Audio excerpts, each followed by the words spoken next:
ഒരു ധർമ്മശാസ്ത്രപരമായ ഉപദേശങ്ങൾ പറയുമ്പോൾ അതിനുപോൽബലകമായ ചരിത്രത്തിൽ നിന്നുള്ള സംഭവങ്ങൾ എടുക്കുന്നു. ആ സംഭവങ്ങൾ തന്നെ പൂർണ്ണമായി ഖുർആൻ പറയുന്നില്ല. ഖുർആൻ പറഞ്ഞു പോകുന്നത് എന്തെങ്കിലും ഒരു കാര്യം പറയുമ്പോൾ മൂസയുടെ ചരിത്രത്തിൽ നിങ്ങൾ പാഠം ഉൾക്കൊള്ളുക, യേശു എന്തു പറഞ്ഞു എന്ന് നിങ്ങൾ നോക്കുക. നൂഹ് നബി അലൈഹി സ്വലാത്തു വസ്സലാം ഇന്നത് പറഞ്ഞപ്പോൾ ഇബ്രാഹിം ആളുകളോട് സംവദിച്ച സന്ദർഭം പരിശുദ്ധ ഖുർആന്റെ ശൈലി അങ്ങനെയാണ്. ഖുർആനിന് ആവശ്യമായ സന്ദർഭങ്ങളെ എടുത്തുദ്ധരിക്കുന്ന ഒരു പ്രഭാഷകന്റെ ശൈലിയിൽ. അങ്ങനെയാകുമ്പോൾ എന്തുകൊണ്ട് പ്രത്യേകം ഈ 25 പേരിൽ പലരും മധ്യപൗരസ്ത്യ ദേശത്തെ ആളുകളായി തീർന്നു? ഇതാണല്ലോ പ്രശ്നത്തിന്റെ കാതൽ. അതിനുള്ള ഉത്തരം പരിശുദ്ധ ഖുർആൻ കൃത്യമായും കമ്മ്യൂണിക്കേഷൻ സയൻസിലെ വളരെ സൂക്ഷ്മമായ തലങ്ങളെപ്പോലും ഉപയോഗപ്പെടുത്തുന്നു എന്നതാണ്. കമ്മ്യൂണിക്കേഷൻ സയൻസിൽ നമ്മൾ പറയും, ഒരാൾ കമ്മ്യൂണിക്കേറ്റ് ചെയ്യുന്ന ഒരു വിഷയം പറയുമ്പോൾ അയാളിൽ നിന്ന് ഈ കാര്യം നേർക്കുനേരെ കേൾക്കുന്നവൻ അയാളുടെ പ്രൈമറി ഓഡിയൻസ് ആണ് എന്ന് പറയും. അപ്പോൾ ഈ പ്രഭാഷണത്തെ സംബന്ധിച്ചിടത്തോളം നിങ്ങൾ എൻ്റെ പ്രൈമറി ഓഡിയൻസ് ആണ്. നിങ്ങളിൽ നിന്ന് ഈ പ്രഭാഷണത്തിന്റെ ആശയം മറ്റുള്ളവർ കേൾക്കുമ്പോൾ അവർ എൻ്റെ സെക്കൻഡറി ഓഡിയൻസ് ആണ്. ഞാൻ എപ്പോഴും സംസാരിക്കുക നിങ്ങളുടെ തലത്തിൽ, നിങ്ങളുടെ നിലവാരത്തിൽ, നിങ്ങൾക്കറിയാവുന്ന സങ്കേതങ്ങൾ ഉപയോഗിച്ചുകൊണ്ടാകും. അപ്പോൾ മാത്രമേ ഞാൻ നല്ലൊരു പ്രഭാഷകനാകൂ. ഞാൻ നിങ്ങൾക്കൊന്നും പരിചയമില്ലാത്ത ലോകത്തെ ഏതോ കുറെ വിഷയങ്ങൾ പറഞ്ഞു പോയാൽ സ്വാഭാവികമായിട്ടും ഞാൻ പറഞ്ഞത് ഇങ്ങനെ ഉണ്ടാവും, നിങ്ങൾ വേറൊരു സ്ഥലത്തുണ്ടാവും, ഞാൻ പറഞ്ഞത് ഇതിൻ്റെ മുകളിൽ കൂടെ അങ്ങനെ പോയിട്ടുണ്ടാവും, വേറൊന്നും സംഭവിക്കില്ല. എനിക്ക് നിങ്ങളുടെ തലച്ചോറുമായി സംവേദനമാകണമെങ്കിൽ നിങ്ങളുടെ ഭൂമികയിൽ നിന്ന് നിങ്ങൾ ഉപയോഗിക്കുന്ന അതേ സങ്കേതങ്ങൾ ഉപയോഗപ്പെടുത്തി കാര്യങ്ങളും ഉദാഹരണങ്ങളും ചരിത്രവുമെല്ലാം ഞാൻ പറയണം. അപ്പോഴാണ് ഞാൻ നല്ല പ്രഭാഷകനാവുക. എനിക്ക് നല്ല നിങ്ങളുടെ തലച്ചോറിൻ്റെ ഉള്ളിലേക്ക് എൻ്റെ ആശയങ്ങൾക്ക് കയറാൻ അപ്പോഴേ കഴിയും. പരിശുദ്ധ ഖുർആന്റെ പ്രാഥമിക ഓഡിയൻസ്, പ്രൈമറി ഓഡിയൻസ്, പ്രാഥമിക അഭിസംബോധിതർ ആരാണ്? അറബികളാണ്. പരിശുദ്ധ ഖുർആൻ അറബികളുടെ ഭാഷയിലാണ് അവതരിപ്പിക്കപ്പെട്ടത്. ഖുർആന്റെ പ്രാഥമിക അഭിസംബോധിതർ അറബികളാണ്. ആ അറബികളെയാണ് ഖുർആൻ 23 വർഷക്കാലഘട്ടം കൊണ്ട് ലോകത്തിന് മുഴുവനും മാതൃകയായ ഒരു സമുദായമായി വളർത്തിയെടുത്ത് ആ സമുദായത്തെ ഉപയോഗിച്ചുകൊണ്ടാണ് ലോകത്ത് മുഴുവനും ഈ ഇസ്ലാമിന്റെ സന്ദേശം എത്തിച്ചത്. അപ്പോൾ ഖുർആന്റെ പ്രാഥമിക ഓഡിയൻസ് ആരാണ്? അറബികൾ. അറബികളുടെ സങ്കേതത്തിലാകണം, അറബികൾക്കറിയാവുന്ന രീതിയിലാകണം, അറബികൾക്ക് പരിചയമുള്ള ചരിത്രത്തിൽ നിന്നാകണം അവരോട് ഖുർആന് സംസാരിക്കേണ്ടത്. അതല്ലാതെ അറബികൾക്കൊരു പരിചയവുമില്ലാത്ത ലോകത്തിന്റെ ഏതോ വശത്തുള്ള ഒരു പ്രവാചകന്റെ ചരിത്രം എടുത്ത് പറയുന്നത് കൊണ്ട് അവരുമായുള്ള കമ്മ്യൂണിക്കേഷനിൽ വേണ്ട രൂപത്തിൽ ഉള്ള ഒരു ഇമ്പാക്റ്റ് ഉണ്ടാക്കാൻ, വേണ്ട രൂപത്തിൽ ഉള്ളൊരു സ്വാധീനം ഉണ്ടാക്കാൻ കഴിയില്ല എന്നത് പറയുന്നത് കമ്മ്യൂണിക്കേഷൻ സയൻസ്. ഖുർആൻ അവിടെ ഉപയോഗിക്കുന്നത് വളരെ കൃത്യമായ സങ്കേതമാണെന്നർത്ഥം. ഖുർആൻ ഒരിക്കലും ചരിത്രം പറയാൻ വേണ്ടി ചരിത്രം പറയുന്നേയില്ല. ചരിത്രത്തിന്റെ രീതിയിൽ ഖുർആൻ ഒരു പ്രവാചകന്റെ ചരിത്രം മാത്രമാണ്. ചരിത്ര കഥനത്തിന്റെ രീതിയിൽ ഒരല്പമെങ്കിലും ഖുർആൻ പറഞ്ഞു പോകുന്നത് അത് യൂസുഫ് നബി അലൈഹി സ്വലാത്തു വസ്സലാമിന്റെ ചരിത്രമാണ്. വേറെ ഒന്നും തന്നെ ഒരു പ്രവാചകന്റെ ചരിത്രം പറയേണ്ട ഒരു ക്രോണോളജിക്കൽ ഓർഡർ എന്ന് നമ്മൾ ചരിത്രകാരൻ പറയുമല്ലോ, ഒരു കാലഗണന ക്രമത്തിൽ ഉള്ള ഒരു ചരിത്ര ആഖ്യാന രീതി ഖുർആനിൻ്റെതല്ല. ഖുർആൻ ചരിത്രത്തെ ഉപയോഗിക്കുന്നത് ഈ ആവശ്യത്തിനു വേണ്ടിയാണ്. അവിടെയും ഖുർആൻ സൂക്ഷ്മത പാലിക്കുന്നു എന്നുള്ളതാണ് വസ്തുത. അതോടൊപ്പം തന്നെ ഖുർആൻ പറഞ്ഞു, ഞാൻ ആദ്യം പറഞ്ഞത് ഓർക്കുക, ഖുർആനിന്റെ വിഷയം ഖുർആൻ പ്രവാചകന്മാരെ പറയുന്നത് പ്രവാചകന്മാർ പഠിപ്പിച്ച ആദർശത്തെക്കുറിച്ച് പറയാനാ. അതായത് പ്രവാചകന്മാരെ വിഗ്രഹവൽക്കരിക്കുന്ന ഏർപ്പാട് പരിശുദ്ധ ഖുർആനിനില്ല. പ്രവാചകന്മാരെ മഹത്വവൽക്കരിച്ച് പ്രവാചകന്മാരെ ആരാധ്യന്മാരാക്കി പ്രവാചകന്മാരെ പൂജിക്കുന്നവരാക്കി തീർക്കുന്ന ഒരു ഏർപ്പാടില്ല. അതുകൊണ്ട് തന്നെ പ്രത്യേകമായി പ്രവാചകന്മാരുടെ പേര് പറയുന്നത് അപ്രസക്തമാണ്. പ്രവാചകന്മാരെല്ലാം പഠിപ്പിച്ച ആശയങ്ങൾ എന്താണ്, അതാണ് ഖുർആൻ പറഞ്ഞു പോകുന്നത്. അതോടൊപ്പം ഖുർആൻ പറയുകയും ചെയ്തു, എല്ലാ സമുദായങ്ങളിലേക്കും പ്രവാചകന്മാരുടെ നിയോഗം ഉണ്ടായിട്ടുണ്ട്.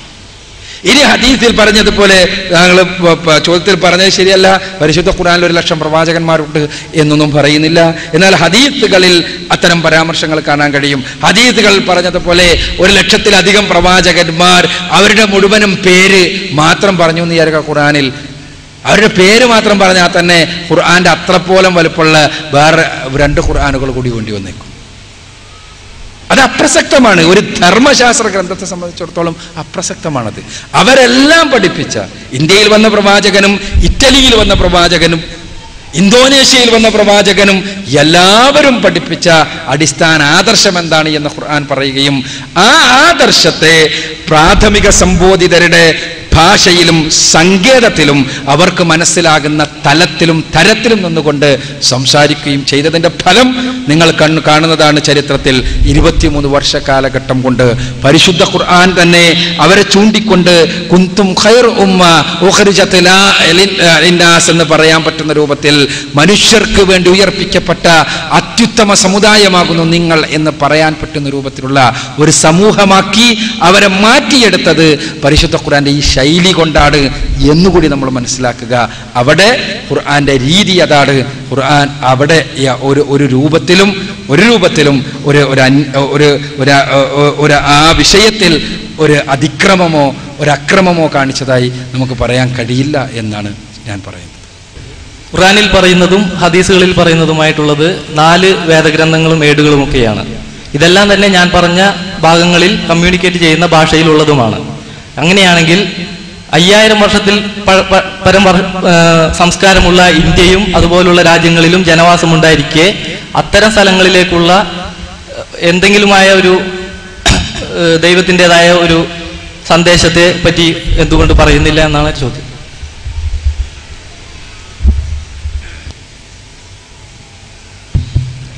അയ്യായിരത്തിലധികം വർഷം പഴക്കമുള്ള ഇന്ത്യയെ പോലെയുള്ള ഒരു സ്ഥലത്തെ ദൈവികമായ സന്ദേശങ്ങളെക്കുറിച്ച് എന്തുകൊണ്ട് പരിശുദ്ധ ഖുർആൻ പറയുന്നില്ല എന്നാണ് സംശയം. ഇത് നേരത്തെ സംശയത്തിൻ്റെ സ്വാഭാവികമായൊരു ഉപചോദ്യമാണ്. തീർച്ചയായും അതിൻ്റെ ഉത്തരം തന്നെയാണ് അവിടെ പറയാനുള്ളത്. ഖുർആൻ വളരെ ഇന്ത്യക്കാർക്ക് അങ്ങനെ പറയാം. ചൈനയുടെ സംസ്കാരം മോശമാണോ? ചൈനയുടെ സംസ്കാരം മോശമല്ല. ചൈനക്ക് ഇതേപോലെ പതിറ്റാണ്ടുകളുടെ സഹസ്രാബ്ദങ്ങളുടെ സാംസ്കാരിക പാരമ്പര്യം പറയാനുണ്ട്. ലോകത്ത് ആഫ്രിക്കക്ക് അതേപോലെ തന്നെ പതിറ്റാണ്ടുകളുടെ സാംസ്കാരിക പാരമ്പര്യം പറയാനുണ്ട്. ലോകത്ത് നദീതട സംസ്കാരങ്ങൾ നിലനിന്നിരുന്ന സ്ഥലങ്ങളിൽ അതിനു മുൻപ് തന്നെ ആദിവാസി സമൂഹം നിലനിന്ന തലങ്ങളിലെല്ലാം വെച്ചുകൊണ്ട് 10,000-കണക്കിന് വർഷത്തെ സാംസ്കാരിക ചരിത്രം പറയാനുള്ളവയാണ് ലോകത്തുള്ള നാടുകളല്ല. അമേരിക്ക ഒഴിച്ചതാണെങ്കിൽ പറയാം. അമേരിക്ക പിന്നെ പുതിയ ചരിത്രത്തിലെ പുതിയ ഒരു നാടാണല്ലോ. നിങ്ങൾക്കറിയാവുന്നതാണ് അമേരിക്കയുടെ ചരിത്രം. അപ്പോ എല്ലാവർക്കും ഈ ചരിത്രമുണ്ട്. ഭാരതത്തിന് ഒരു വലിയ സാംസ്കാരിക ചരിത്രം തന്നെയുണ്ട്, പൈതൃകം തന്നെയുണ്ട്. ഇവിടെയെല്ലാം ഖുർആൻ സ്വീകരിച്ചിരിക്കുന്ന രീതി ഖുർആൻ വളരെ കൃത്യമായി പറയുന്നു. വൈൻ മിൻ ഉമ്മത്തിൻ ഇല്ലാ ഖലാ ഫീഹാ നദീർ ഫീ കുല്ലി ഖൗമിൻ ഹാദ്. എല്ലാ സമൂഹങ്ങളിലേക്കും മുന്നറിയിപ്പുകാരെ പറഞ്ഞയച്ചിട്ടുണ്ട്. എല്ലാ സമുദായങ്ങൾക്കും പ്രവാചകന്മാരുണ്ട്. ഒരു സമുദായവും കഴിഞ്ഞു പോയിട്ടില്ല ഒരു ദൈവദൂതന്റെ നിയോഗം ഉണ്ടായിട്ടല്ലാതെ. അപ്പൊ അതിന്റെ അർത്ഥം എന്താ? എല്ലായിടത്തും പ്രവാചകന്മാരുണ്ട്. ഇന്ത്യയിലേക്കുണ്ട്. ഇന്ത്യയിൽ സമൂഹം ഉണ്ടായിട്ടുണ്ടെങ്കിൽ ഇങ്ങനെ. പക്ഷേ അവരുടെ പേരെന്താ പറയാത്തത് എന്നുള്ള ചോദ്യത്തിന് ഉത്തരം ഞാൻ നേരത്തെ പറഞ്ഞു കഴിഞ്ഞു. പേര് പറയേണ്ടത് ഇല്ല പരിശുദ്ധ ഖുർആന്റെ ശൈലിയിൽ. പേര് പറയുക എന്ന് പറയുമ്പോൾ ഇന്ത്യയിലെ പ്രവാചകന്റെ പേര് പറഞ്ഞാൽ ചൈനയിലെ പ്രവാചകന്മാരുടെ പേര് പറയണം. ഇന്ത്യയിലെ ഒരു പ്രവാചകന്റെ പേര് പറഞ്ഞു എന്ന് പോയി വിചാരിക്കുക. അപ്പൊ നമ്മൾ അടുത്ത ചോദ്യം ചോദിക്കുക എന്തായിരിക്കും? എന്തുകൊണ്ടും ഒരാളെ മാത്രമാക്കി നിർത്തി ഒരു 10 ആളെങ്കിലും പറഞ്ഞുകൂടായിരുന്നു എന്ന് നമുക്ക് ചോദിക്കാം. ഞാൻ പറയുന്നത് ഖുർആന്റെ ഒരു ശൈലിയിൽ അത് ആവശ്യമില്ല എന്ന്. രണ്ടും പറയാതിരുന്നത് തീർച്ചയായും പടച്ചവൻ പുരാന്റെ ഗ്രന്ഥമാണ്, പടച്ചവന്റെ വചനങ്ങളാണ് ഖുർആൻ. അവിടെ പടച്ചവന്റെ യുക്തി എന്താണ് എന്ന് നമുക്കറിയില്ല. പക്ഷേ നമുക്കറിയാവുന്ന ഇന്നത്തെ കമ്മ്യൂണിക്കേഷൻ സയൻസിന്റെ ബേസിസിൽ പരിശോധിക്കുമ്പോൾ നമുക്കറിയാവുന്ന ഒരു വസ്തുത ആണ് ഞാൻ നേരത്തെ പറഞ്ഞത്. അത് പറയുന്നത് കൊണ്ട് പ്രത്യേകിച്ച് ഖുർആനിന് ഒരു ദൗത്യം നിർവഹിക്കാനില്ല. ഖുർആന്റെ ഒരു വചനത്തിന് ഒരു പ്രത്യേക ഒരു ദൗത്യം അതുകൊണ്ട് നിർവഹിക്കാനില്ല. എന്താ കാര്യം? ഖുർആന്റെ പ്രാഥമിക സംബോധിതരുടെ ഭാഷയിൽ സംസാരിച്ചു. ആ സംസാരിക്കുമ്പോൾ തന്നെ ആ രംഗത്തുള്ള ഒരു ഷോവനിസം ഖുർആൻ സമ്മതിച്ചുമില്ല. ഖുർആൻ കൃത്യമായി പറഞ്ഞു, എന്താ, ലോകത്തെല്ലായിടത്തേക്കും എല്ലാ മനുഷ്യരിലേക്കും പ്രവാചകന്മാർ, എല്ലാ മനുഷ്യ സമൂഹത്തിലും. അവിടെ ഒരു ഷോവനിസം ഇല്ല. എന്ത്, ഒരു പ്രത്യേക വർഗീയത, ഭാരതത്തിൽ മാത്രമാണ് സനാതന ധർമ്മം ഉണ്ടായത്, അറബിയയിൽ മാത്രമാണ് ധാർമ്മിക പ്രവാചകന്മാരുണ്ടായത്, മിഡിൽ ഈസ്റ്റിൽ മാത്രമാണ് ധർമ്മത്തിലേക്ക് നയിക്കാനുള്ള ആളുകൾ ഉണ്ടായത് എന്ന ഒരു അഹങ്കാരത്തിനോ ഒരു തരത്തിലുള്ള വർഗീയ വിചാരത്തിനോ ഒരു ഷോവനിസത്തിനോ ഒരു തലവും കൊടുക്കാത്ത രൂപത്തിൽ ഖുർആൻ കൃത്യമായി പറഞ്ഞു എല്ലാ സമുദായങ്ങളിലേക്കും പ്രവാചകന്മാർ. പക്ഷെ അവരുടെ പേരും അവരുടെ ജീവിത സന്ദർഭവും ഖുർആനിന്റെ ശൈലിക്ക് ആവശ്യമില്ലാത്തത് കൊണ്ട് തന്നെ ഖുർആൻ ഉപയോഗിച്ചില്ല. ഇതേപോലെ തന്നെയാണ് വേദഗ്രന്ഥങ്ങളുടെ സ്ഥിതി. വേദഗ്രന്ഥവും പരിശുദ്ധ ഖുർആൻ പറഞ്ഞു, പ്രവാചകന്മാരുടെ പേര് പറഞ്ഞുകൊണ്ട് തന്നെ 3-4 വേദഗ്രന്ഥങ്ങളുടെ പേര് പറഞ്ഞു പരിശുദ്ധ ഖുർആൻ. അത് മൂസാ നബി അലൈഹി സ്വലാത്തു വസ്സലാമിന് അവതരിപ്പിക്കപ്പെട്ട തൗറാത്ത്, ദാവൂദ് നബി അലൈഹി സ്വലാത്തു വസ്സലാമിന് അവതരിപ്പിക്കപ്പെട്ട സബൂർ, ഈസാ നബി അലൈഹി സ്വലാത്തു വസ്സലാമിന് അവതരിപ്പിക്കപ്പെട്ട ഇഞ്ചീൽ, പിന്നെ മുഹമ്മദ് നബി സല്ലല്ലാഹു അലൈഹി വസല്ലമക്ക് അവതരിപ്പിക്കപ്പെട്ട ഖുർആൻ. ഇതല്ലാത്ത വേദഗ്രന്ഥങ്ങൾ ഉണ്ടാകാം. പരിശുദ്ധ ഖുർആൻ തന്നെ ഖുർആനിലെ 3-ാമത്തെ അധ്യായം സൂറത്ത് ആൽ ഇംറാനിലെ 84-ാമത്തെ വചനത്തിൽ പറഞ്ഞു, പല പ്രവാചകന്മാരുടെ പേര് പറഞ്ഞുകൊണ്ട് അവർക്കെല്ലാം അവതരിപ്പിക്കപ്പെട്ടതിൽ ഞങ്ങൾ വിശ്വസിച്ചിരിക്കുന്നു. അവർക്കെല്ലാം അവതരിപ്പിക്കപ്പെട്ടത് പടച്ചവനിൽ നിന്ന് എന്താണോ അവതരിപ്പിക്കപ്പെട്ടത് അതിൽ വിശ്വസിച്ചിരിക്കുന്നു.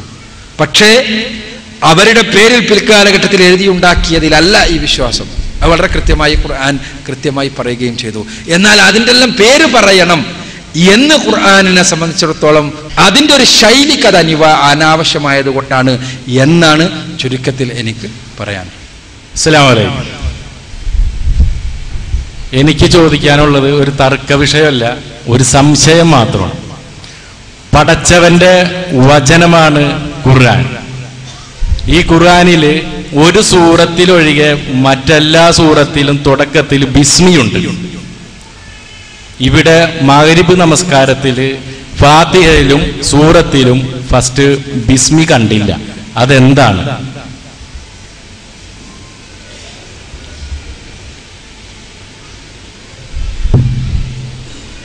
പരിശുദ്ധ ഖുർആനിൽ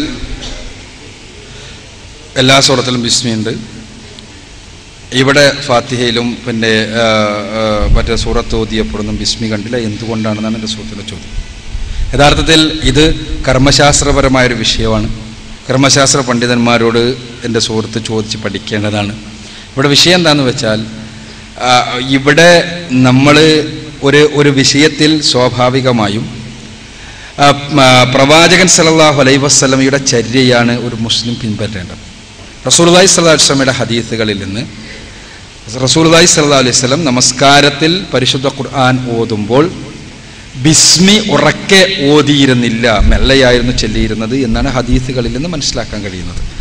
അതുകൊണ്ടാണ് ഇവിടെ ബിസ്മി മെല്ലെ ചൊല്ലിയത്. മെല്ലെയാണ് ഇമാമാണെങ്കിലും മൗമൂമാണെങ്കിലുമെല്ലാം ബിസ്മി ചൊല്ലേണ്ടത് എന്നും ബാക്കിയാണ് ഉറക്കെ ഇമാമ് ചൊല്ലേണ്ടത് എന്നും ഫാത്തിഹ ഇമാമിനെ പോലെ തന്നെ മൗമൂമികൾ ചെയ്യേണ്ടതുണ്ട് എന്നും ബാക്കി സൂറത്തുകൾ ഓതുന്ന സമയത്ത് ഇമാം ഓതുന്നത് മൗമൂമികൾ ശ്രദ്ധിച്ച് കേൾക്കുകയാണ് വേണ്ടത് എന്നുമെല്ലാം നമ്മൾ തീരുമാനിക്കുന്ന റസൂലുള്ളാഹി സ്വല്ലല്ലാഹു അലൈഹി വസല്ലം പഠിപ്പിച്ചതിൻ്റെ അടിസ്ഥാനത്തിലാണ്. അതാണ് ഇവിടെയും സംഭവിച്ചിട്ടുള്ളത്. തീർച്ചയായും മുസ്ലിങ്ങൾക്കിടയിലുള്ള മദ്ഹബുകൾക്കിടയിലുള്ള അഭിപ്രായ വ്യത്യാസത്തിൽപ്പെട്ട ഒന്നാണ് ബിസ്മി ഉറക്കെ ഓതണമോ വേണ്ടയോ എന്നത്. മദ്ഹബുകൾക്കിടയിൽ 4 മദ്ഹബുകൾക്കിടയിൽ ചില മദ്ഹബുകൾ ബിസ്മി ഉറക്കെ ഓതേണ്ടതുണ്ട് എന്ന് പറയുന്നു, ചിലവ ഓതേണ്ടതില്ല എന്ന് പറയുന്നു. ഇതിൽ ഹദീസുമായി സ്വഹിഹായ ഹദീസുമായി കൂടുതൽ പൊരുത്തപ്പെടുന്നത് ബിസ്മി ഉറക്കെ ഓതേണ്ടതില്ല എന്ന അഭിപ്രായമാണ് എന്നുള്ളത് കൊണ്ടാണ് ഇവിടെ അങ്ങനെ ചെയ്തിട്ടുള്ളത് എന്നാണ് ആ കാര്യത്തിൽ പറയാനുള്ളത്. ഇതുമായി ബന്ധപ്പെട്ട തുടർ ചോദ്യങ്ങളും പ്രശ്നങ്ങളുമെല്ലാം നിങ്ങൾക്ക് പിന്നെ ഫിഖ്ഹി പണ്ഡിതന്മാരോട് ചോദിച്ച് മനസ്സിലാക്കാവുന്നതാണ്. നമ്മുടെ വിഷയം ദൈവം സത്യമോ മിഥ്യയോ എന്ന വിഷയമാണ്. അതുമായി ബന്ധപ്പെട്ട ചോദ്യങ്ങളും വിമർശനങ്ങളുമാണ് നമ്മളിവിടെ പ്രതീക്ഷിക്കുന്നത്. പേര് ബിജു എന്നാണ്, വീട് റിയാഡാണ്. ആദ്യം ഇതിൻ്റെ സംഘാടകരെ ഒന്ന് വിമർശിക്കേണ്ടതാണ്. ദൈവം സത്യമാണ് എന്ന് സ്ഥാപിക്കാൻ കഴിവുള്ള പണ്ഡിതന്മാർ ഇവിടെ ഇരിക്കുമ്പോൾ ദൈവം മിഥ്യയാണ് എന്ന് വാദിക്കാൻ അത്തരത്തിലുള്ള പണ്ഡിതന്മാരെ ഈ വേദിയിൽ കൊണ്ടുവരേണ്ടതായിരുന്നു എന്നൊരു വിമർശനമായി തന്നെ ഉന്നയിക്കുകയാണ്. ചോദ്യം: ഖുർആൻ ആയിരങ്ങൾ വർഷങ്ങൾക്ക് മുമ്പ് രൂപപ്പെട്ട ഒരു മതഗ്രന്ഥമാണ്. ഇവിടെ ഇത്തരം ഒരു സംവാദം സംഘടിപ്പിക്കുമ്പോൾ അതിൻ്റെ ഉദ്ദേശശുദ്ധിയെക്കുറിച്ച് ആണ് സംശയം. ഖുർആൻ ആയിരക്കണക്കിന് വർഷങ്ങൾക്ക് മുമ്പ് സമൂഹത്തിന് മുമ്പിൽ വെക്കുമ്പോൾ അന്നത്തെ സാഹചര്യങ്ങൾക്ക് പരിമിതികൾക്കും ഉള്ളിൽ നിന്നുകൊണ്ടാണ് അത് രൂപപ്പെട്ടത്. എന്നാൽ ഇന്നും അത് തന്നെയാണ് ശരി, അതിൽ നിന്നും വ്യതിചരിക്കാൻ പാടില്ല.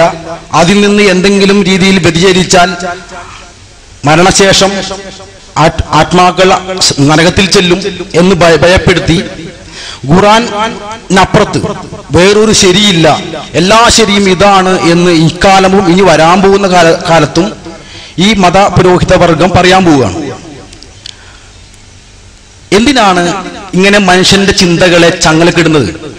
അവരെ അതിനേക്കാൾ വിശാലമായും ഖുർആൻ വെച്ചതിനേക്കാളും മഹത്തായ ആശയങ്ങളും മഹത്തായ ദൈവ സൂക്തങ്ങളും ഈ സമൂഹത്തിന് കിട്ടാൻ ഇനിയും ചിന്തകളെയും ഇനിയും വിചാരങ്ങളെയും തുറന്നുവിടാൻ ഈ മത പുരോഹിത വർഗം എന്തുകൊണ്ട് മടിക്കുന്നു? ചോദ്യം.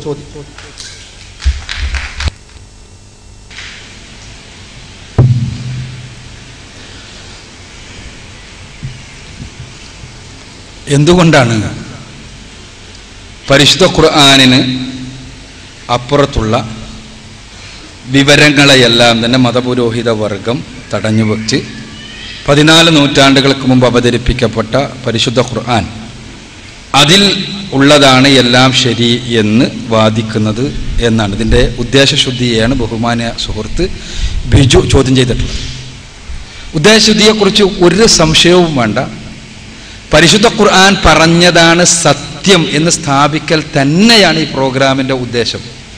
അതിലൊരു ശുദ്ധിയെ, അത് അശുദ്ധമാണോ ശുദ്ധമാണോ എന്നുള്ളത് ബിജുവിനെ പോലുള്ള ആളുകൾക്ക് തീരുമാനിക്കുവാനുള്ള അവകാശമുണ്ട്.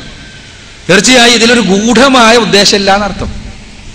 ഖുർആൻ പറഞ്ഞതാണ് സത്യമെന്ന്, ഖുർആൻ പറഞ്ഞതാണ് ആത്യന്തികമായ യാഥാർത്ഥ്യമെന്ന് സ്ഥാപിക്കാൻ വേണ്ടി സംഘടിപ്പിക്കപ്പെട്ട പ്രോഗ്രാം തന്നെയാണ്.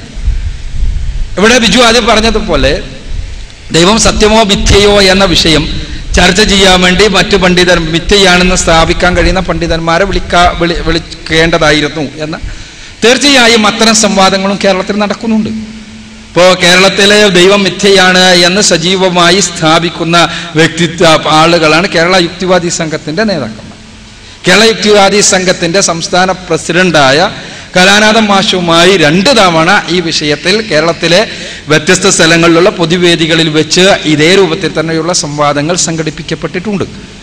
അത് ആ സംവാദങ്ങൾ സംഘടിപ്പിച്ചു എന്ന് പറയുന്നത് വലുതോ ചെറുതോ അല്ലെങ്കിൽ പരസ്പരം അതിൽ അവരെ തോൽക്കാനോ അല്ലെങ്കിൽ നമ്മൾ തോൽക്കാനോ വേണ്ടിയല്ല ഞങ്ങൾ സംഘടിപ്പിക്കുന്ന സംബന്ധിച്ചിടത്തോളം.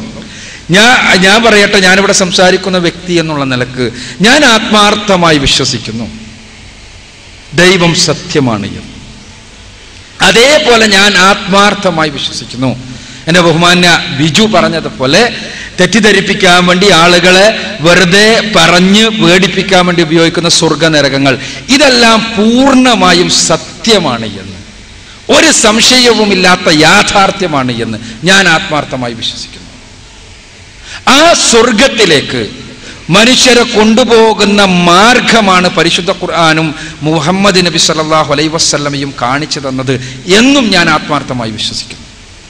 ആ വിശ്വാസം നിങ്ങളുടെ മുന്നിൽ പങ്കുവെക്കുകയും നിങ്ങളോട് ആ വിശ്വാസത്തിൽ വല്ല സംശയങ്ങളോ എതിർപ്പുകളോ വിമർശനങ്ങളോ ഉണ്ടെങ്കിൽ അവതരിപ്പിക്കാൻ ആവശ്യപ്പെടുകയും അങ്ങനെ അവതരിപ്പിച്ചാൽ എൻ്റെ വീക്ഷണത്തിൽ ഉള്ള അതിനുള്ള വിശദീകരണങ്ങൾ പറയുകയും ചെയ്യുന്നതിൻ്റെ പിന്നിൽ എന്തെങ്കിലും ഒരു ഗൂഢമായ പദ്ധതി ഉണ്ടാകണം എന്ന് ധരിക്കുന്നത് എന്തിനാണ്? അങ്ങനെ ആവശ്യമില്ലല്ലോ. അങ്ങനെ ഞാൻ പറഞ്ഞല്ലോ, നമ്മൾ ഇവിടെ ഒരു ഒളിയും ഇല്ലാത്ത രൂപത്തിൽ വളരെ കൃത്യമായി ഞാൻ അങ്ങനെ വിശ്വസിക്കുന്നു. ആ വിശ്വാസം ശരിയാണ് എന്നാണ് എൻ്റെ പൂർണ്ണമായ ധാരണ. ആ വിശ്വാസം ശരിയാണെന്നുള്ള ധാരണന്റെ എന്താ അടിത്തറ? അത് നിങ്ങൾക്ക് ചോദിക്കാം. ഇൻഷാ അല്ലാഹ് എൻ്റെ ഉത്തരങ്ങൾ നിങ്ങൾക്ക് സംതൃപ്തമാണെങ്കിൽ സ്വീകരിക്കാം, അല്ലെങ്കിൽ തള്ളിക്കളയാം. പക്ഷേ അത് സംഘടിപ്പിക്കുമ്പോഴേക്ക് അതിന് പിന്നിലുള്ള ഒരു ലക്ഷ്യത്തെ എന്തിനാണ് നമ്മൾ ഭയപ്പെടുകയും വിമർശിക്കുകയും ചെയ്യുന്നത്? അവിടെ ബഹുമാന സുഹൃത്തിന്റെ ചോദ്യം തന്നെ നിങ്ങൾ എടുക്കുക. ഇവിടെ അദ്ദേഹം പറഞ്ഞു മതപുരോഹിത വർഗം. അവിടെ ചിലപ്പോൾ ഉദ്ദേശിച്ചത് ഇതേപോലത്തെ മതത്തിനു വേണ്ടി സംസാരിക്കുന്ന ഞാനെല്ലാമായിരിക്കാം ആ മതപുരോഹിത വർഗത്തിൽ ഉൾപ്പെടുക. ഇവിടെ എന്താണ് വസ്തുത? ഞാൻ പറഞ്ഞല്ലോ, പരിശുദ്ധ ഖുർആൻ 14 നൂറ്റാണ്ടുകൾക്ക് മുമ്പ് സൃഷ്ടാവ് നമ്മളെ സൃഷ്ടിച്ച, നമ്മളെ പരിപാലിക്കുന്ന പടച്ചോൻ, നമുക്ക് കണ്ണ് നൽകിയ, കാത് നൽകിയ പടച്ചോൻ, നമ്മുടെ ഹൃദയത്തെ മിടിപ്പിക്കുന്ന, നമ്മുടെ തലച്ചോറിനെ സ്പന്ദിപ്പിക്കുന്ന പടച്ചോൻ, ആ പടച്ചോൻ എൻ്റെ ജീവിതത്തിൽ എനിക്ക് പടച്ചവൻ നൽകിയ സ്വാതന്ത്ര്യത്തിന്റെ രംഗത്ത് ഞാൻ ആ സ്വാതന്ത്ര്യത്തെ എങ്ങനെ ഉപയോഗിക്കണം എന്ന വിഷയത്തിൽ പടച്ചവൻ നൽകിയ മാർഗദർശനമാണ് പരിശുദ്ധ ഖുർആനിൽ ഉള്ളത് എന്ന് തെളിവുകളുടെ അടിസ്ഥാനത്തിൽ ഞാൻ വിശ്വസിക്കുന്നു. പരിശുദ്ധ ഖുർആനിലുള്ളത് 14 നൂറ്റാണ്ടുകൾക്ക് മുമ്പ് പടച്ചവൻ എൻ്റെ ജീവിതത്തിന്റെ മാർഗദർശനമായി അവതരിപ്പിച്ച ഗ്രന്ഥമാണ്, വചനങ്ങളാണ്. അതിന്റെ അർത്ഥം ഖുർആനിൽ ദുനിയാവിലെ എല്ലാ കാര്യങ്ങളും ഉണ്ട് എന്നല്ല. അങ്ങനെ ഞാൻ ആരെങ്കിലും ഒരു മുസ്ലിം വിശ്വസിക്കുമെന്ന് എനിക്ക് തോന്നുന്നില്ല. മൊബൈൽ ഫോൺ റിപ്പയറിങ്ങിനെ കുറിച്ച് പഠിക്കാൻ വേണ്ടി ആരും ഖുർആൻ വായിക്കാറില്ല.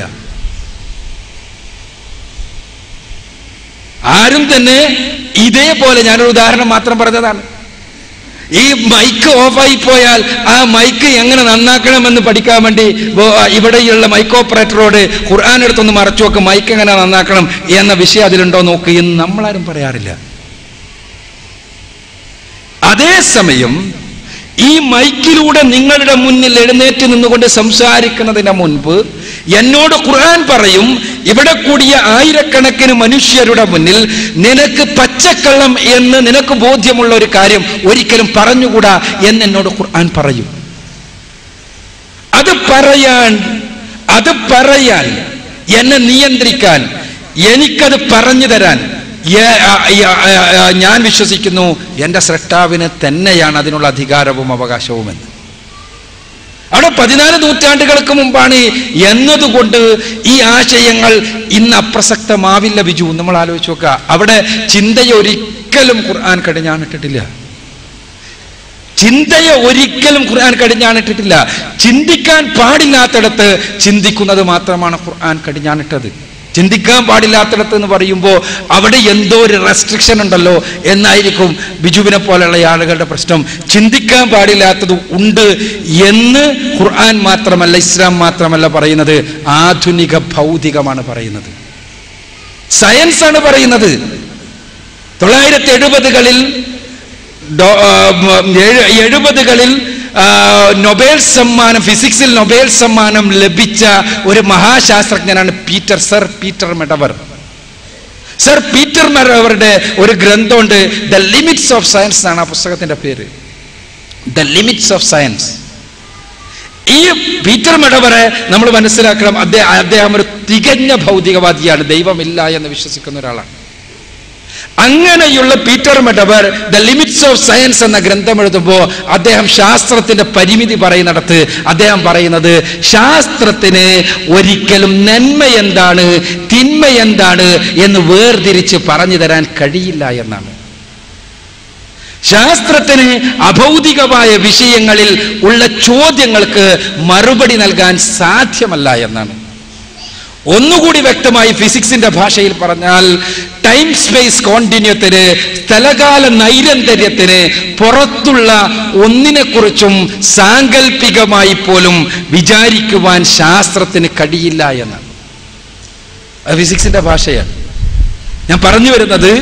അപ്പോ ധർമാധർമ്മങ്ങളെ കുറിച്ച് കൃത്യമായി പറഞ്ഞു തരാൻ സയൻസിന് കഴിയില്ല. സയൻസിന് കഴിയില്ല, നമുക്കറിയാവുന്ന കാര്യമാണല്ലോ.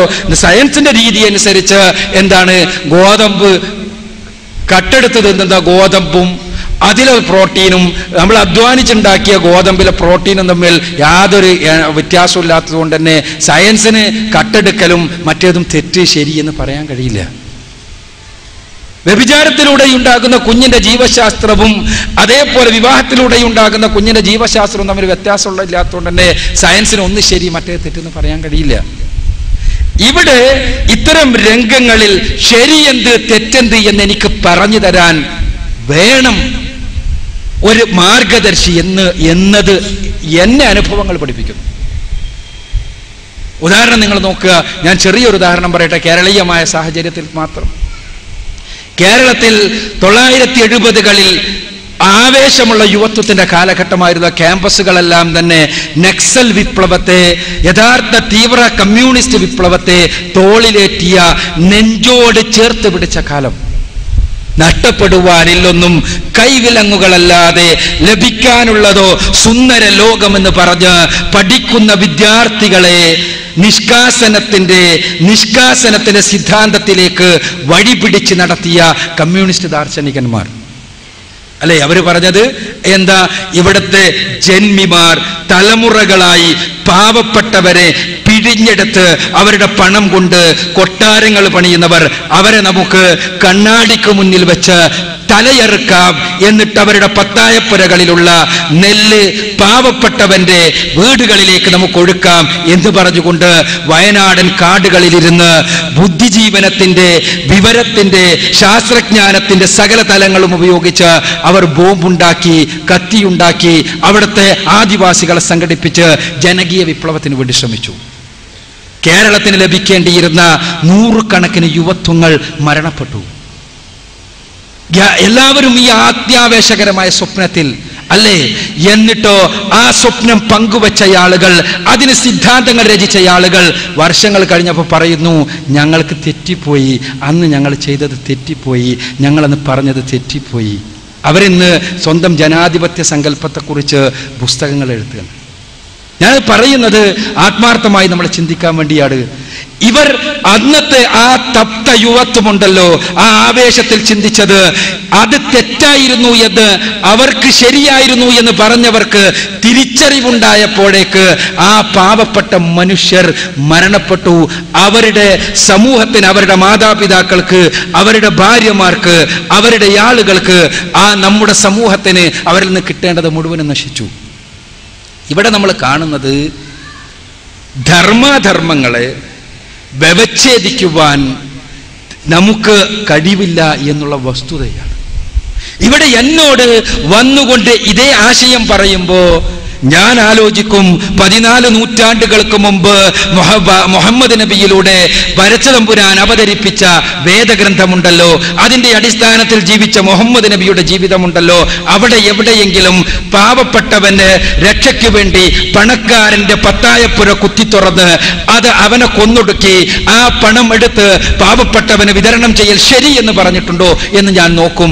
ശരി എന്ന് പറഞ്ഞിട്ടില്ലെങ്കിൽ ഞാൻ മനസ്സിലാക്കും അത് ശരിയല്ല, തെറ്റാണ് എന്ന്. എനിക്ക് എന്റെ ജീവിതത്തിന്റെ 40-ലധികം വർഷങ്ങൾക്കിടക്ക് ആ ശരിതെറ്റുകൾ നോക്കിക്കൊണ്ടുള്ള പരിശുദ്ധ ഖുർആനിലേക്കുള്ള, തിരുസുന്നത്തിലേക്കുള്ള പ്രയാണത്തിൽ ഒരിക്കൽ പോലും സഹോദരങ്ങളെ എന്റേത് തെറ്റിപ്പോയി എന്ന് വിചാരിക്കേണ്ട അവസ്ഥാവിശേഷം ഉണ്ടായിട്ടില്ല. അതേസമയം ഞാൻ നേരത്തെ പറഞ്ഞ ആളുകളുടെ അവസ്ഥ നിങ്ങൾ ആലോചിക്കുക. എവിടെയും നമുക്ക് കൃത്യമായി മാർഗദർശനം ലഭ്യമാവില്ല. ചിന്തിക്കാൻ വേണ്ടിയാണ് ഞാൻ പറയുന്നത്, വാദിക്കാനും ജയിക്കാനും വേണ്ടിയല്ല. കൃത്യമായി നമുക്ക് ഏത് വിഷയത്തിൽ, ഏത് കോടതിക്കാ പറ്റുക പല വിഷയങ്ങളിലും. ഉദാഹരണത്തിന് രാജസ്ഥാനിലൊരു കോടതിയിൽ വളരെ സവിശേഷമായ ഒരു ആവശ്യവുമായി 2 വൃദ്ധ ദമ്പതികൾ ചെല്ലുകയാണ്. വൃദ്ധരായ 2 ദമ്പതികൾ. അവരുടെ ആവശ്യം വളരെ രസകരമാണ്. എന്താണ് ആവശ്യം എന്ന് വെച്ചാൽ, കോടതി ഞങ്ങളുടെ മരുമോളോട് ഒന്ന് പ്രസവിക്കാൻ പറയണമെന്നാണ് അവരുടെ ആവശ്യം. സിമ്പിളാണ് സംഭവം. എന്താ സംഗതി എന്ന് വെച്ചാൽ, ഒരുപാട് തലമുറകൾക്ക് ഉള്ള സമ്പാദ്യമുള്ള ഒരു വൃദ്ധ ദമ്പതികൾ, ഒരുപാട് സമ്പത്തുള്ള വൃദ്ധ ദമ്പതികൾ. അവർക്കുണ്ടായിരുന്നത് ഒരേ ഒരു മകൻ. ആ ഒരേ ഒരു മകനെ അവർ വലിയ ആഘോഷങ്ങളോടുകൂടി വിവാഹം ചെയ്യിപ്പിച്ചു. വിവാഹത്തിന്റെ ആദ്യ നാളുകൾ അവസാനിച്ചു. ആ വിവാഹ നാളുകളിൽ തന്നെ ആ പെൺകുട്ടി ഗർഭിണിയായി. 3 മാസങ്ങൾ തികയുന്നതിന് മുമ്പ് ഒരു ആക്സിഡന്റിൽ ഈ പയ്യൻ മരണപ്പെട്ടു. അവരുടെ മകൻ മരണപ്പെട്ടു.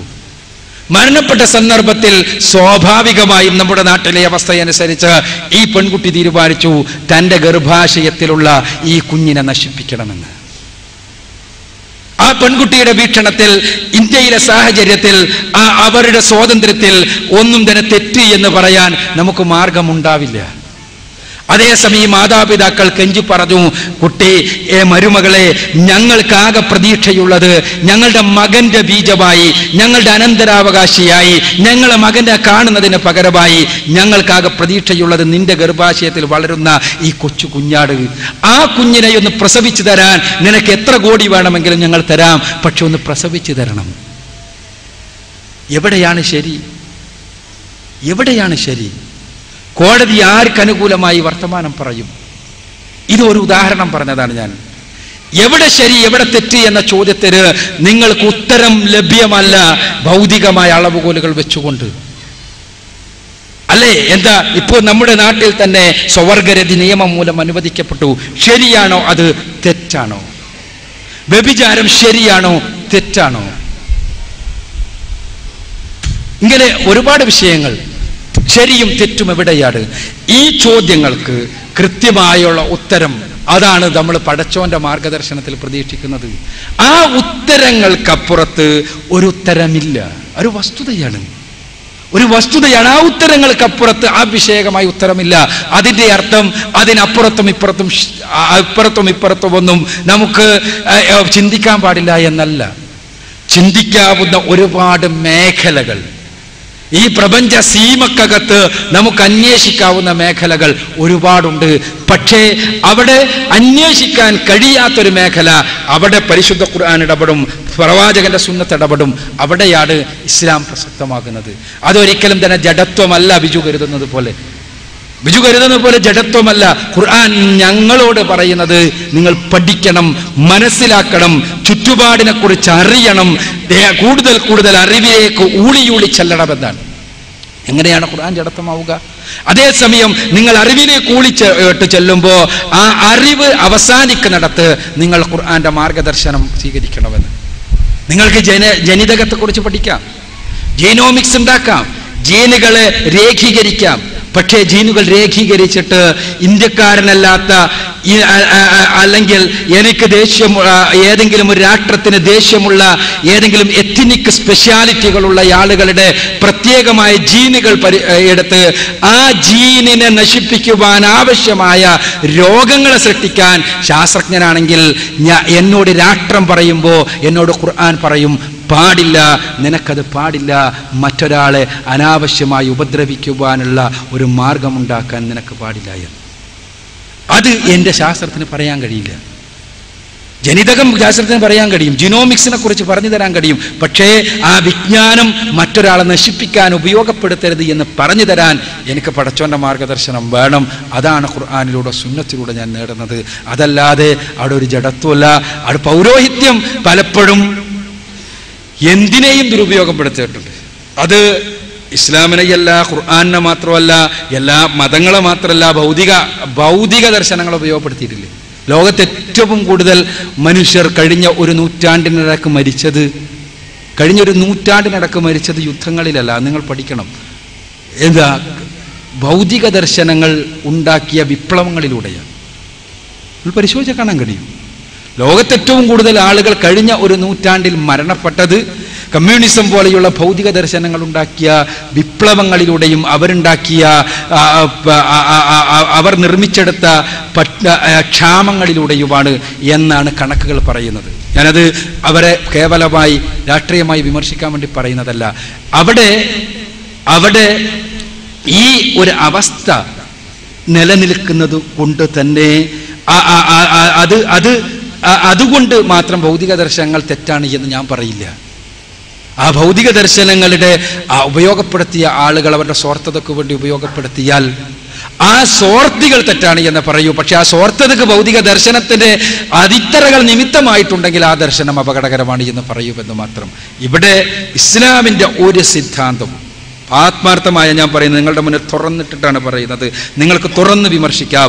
ഇസ്ലാമിൻ്റെ ഒരു സിദ്ധാന്തവും ഒരാളെയും ആക്രമിക്കുന്ന, ഒരാളെയും ചൂഷണം ചെയ്യുന്ന, ഒരാളെയും പീഡിപ്പിക്കുന്ന, ഒരാളെയും മർദ്ദിക്കുന്ന, ഒരാളെയും ചങ്ങലക്കിടുന്ന ഒരു സിദ്ധാന്തവും ഇസ്ലാമിൻ്റെതായില്ല എന്നുള്ളതൊരു സത്യമാണ്. പക്ഷേ അങ്ങനെയെല്ലാം ഉപയോഗിക്കപ്പെടുന്നില്ലേ എന്ന് ചോദിച്ചാൽ ഉണ്ടാകാം.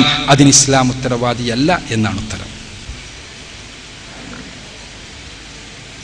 ഖുർആൻ ഉണ്ടായ കാലത്ത് സാഹചര്യത്തിൽ നിന്ന് വളരെ വ്യത്യസ്തമായ ഒരു സാഹചര്യമാണ് എന്നുള്ളത്. അതിൻ്റെ ഒരു പ്രധാനപ്പെട്ട ഒരു ചോദ്യം, ഒരു വ്യക്തി എന്തെങ്കിലും അസുഖം മൂലം മരണത്തിൻ്റെ അറ്റത്താണെങ്കിൽ മറ്റൊരാൾ അയാളുടെ ഹൃദയം കിട്ടിയാൽ ജീവിക്കുമെങ്കിൽ ആ മരണപ്പെടാൻ പോകുന്ന ആളുടെ ഹൃദയം എടുത്ത് ഹൃദയം മറ്റൊരാൾക്ക് വെച്ചാൽ ആ വയ്യാതെ കടന്ന് ഹൃദയമെടുത്ത ആൾ മരണപ്പെടുന്നുണ്ടോ? അതോ ആ ഹൃദയം വെച്ച ആളാണോ ജീവിച്ചിരിക്കുന്നത്? എന്നാൽ ഹൃദയത്തിന്റെ ഉടമയാണോ ജീവിച്ചിരിക്കുന്നത്? അങ്ങനെ എന്തെങ്കിലും വ്യക്തമായ ഒരു രീതിയിൽ ഈ ഖുർആൻ വിശദീകരിക്കുന്നുണ്ടോ?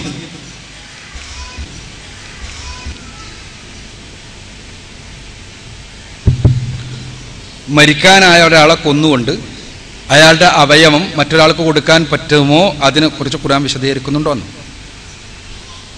ഖുർആൻ എൻ്റെ സുഹൃത്ത് നിരീക്ഷിച്ചതുപോലെ തന്നെ ഖുർആൻ അവതരിപ്പിക്കപ്പെട്ട കാലഘട്ടത്തിലെ പ്രശ്നങ്ങളോടാണ് നേർക്ക് നേരെ പ്രതികരിക്കുന്നത്. എന്നാൽ ആ പ്രശ്നങ്ങളുമായി സാദൃശ്യപ്പെടുത്തിക്കൊണ്ട് എക്കാലഘട്ടത്തിലെയും പ്രശ്നങ്ങളെ അപഗ്രഥിക്കണം എന്നാണ് ഖുർആനിൻ്റെ ഇസ്ലാമിൻ്റെ നിർദ്ദേശം. ഉദാഹരണത്തിന് മദ്യം ഹറാമാണ് എന്ന് ഖുർആൻ പറയും. മദ്യം ഹറാമാണ് എന്നാ പറഞ്ഞത്. അവിടെ മദ്യം ഹറാമാണ് എന്ന് പറയുമ്പോൾ തീർച്ചയായും ബ്രൗൺ ഷുഗർ തെറ്റാണോ ശരിയാണോ എന്ന ചോദ്യം ബ്രൗൺ ഷുഗർ ഉണ്ടാക്കിയതിന് ശേഷം ഉണ്ടാവുന്നതാണ്. അപ്പോ ബ്രൗൺ ഷുഗർ ശരിയല്ല എന്ന് ഖുർആനിൽ എവിടെ ഇല്ലല്ലോ എന്ന് ചോദിക്കുമ്പോൾ നമ്മുടെ ഉത്തരം മദ്യം എന്തുകൊണ്ട് തെറ്റായി എന്ന് ഖുർആനും ഹദീസുകളിൽ നിന്നും മനസ്സിലാകുമ്പോൾ അതിന്റെ അടിസ്ഥാനത്തിൽ ഇന്നത്തെ ബ്രൗൺ ഷുഗറിന്റെ സ്വഭാവം മനസ്സിലാക്കി അതിലേക്ക് നിർദ്ധരിച്ചെടുത്താൽ അതിന്റെ വിധി എന്താണെന്ന് മനസ്സിലാക്കാൻ കഴിയുമെന്ന്. ഇതേപോലെയാണ് എൻ്റെ സുഹൃത്ത് പറഞ്ഞ വിഷയത്തിലുമുള്ള ഉത്തരം. ഒരാളെ കൊന്നുകൊണ്ട്, അങ്ങനെ തന്നെ പറയട്ടെ ഞാൻ എൻ്റെ തുടക്കം എന്നുള്ള നിലക്ക്, മറ്റൊരാൾക്ക് ജീവൻ നൽകാൻ ഇസ്ലാം അനുവദിക്കുന്നേയില്ല. അവിടെ നമ്മുടെ ഒരു സങ്കല്പനമുണ്ട്. അയാൾ ബ്രെയിൻ ഡെത്തായി കഴിഞ്ഞു, അല്ലെങ്കിൽ അയാൾ മരിക്കുന്ന ഉറപ്പായി കഴിഞ്ഞു, അതുകൊണ്ട് എടുത്തൂടെ എന്നാണ്. ഈ ഉറപ്പാക്കുന്നത് ആരാ? ബിഷഗറിനാണ് ഉറപ്പാക്കുന്നത്, അല്ലെങ്കിൽ നമ്മുടെ മെഡിക്കൽ സൊസൈറ്റിയാണ് ഉറപ്പാക്കുന്നത്. ഈ ഉറപ്പാക്കുന്നതിൻ്റെ പിന്നിൽ ഉണ്ടാകാൻ പോകുന്ന ചൂഷണങ്ങളെ ആർക്ക് തിരിച്ചറിയാൻ കഴിയും? നമുക്ക് ഇന്നത്തെ തന്നെ അവസ്ഥ അറിയാലോ. ഇപ്പൊ നിങ്ങൾക്ക് ലോകത്ത് നമ്മൾ ഏറ്റവും കൂടുതൽ നടക്കുന്ന ഒരു കുംഭകോണം അവയവങ്ങളുടെ കുംഭകോണം. ലോകത്തെ അറിയപ്പെടുന്ന പല കോടീശ്വരന്മാരും അവയവ കുംഭകോണത്തിലൂടെ കോടികൾ ഉണ്ടാക്കിയ ആളുകളാണ്. എങ്ങനെ അവയവ കുംഭകോണം നടക്കുക?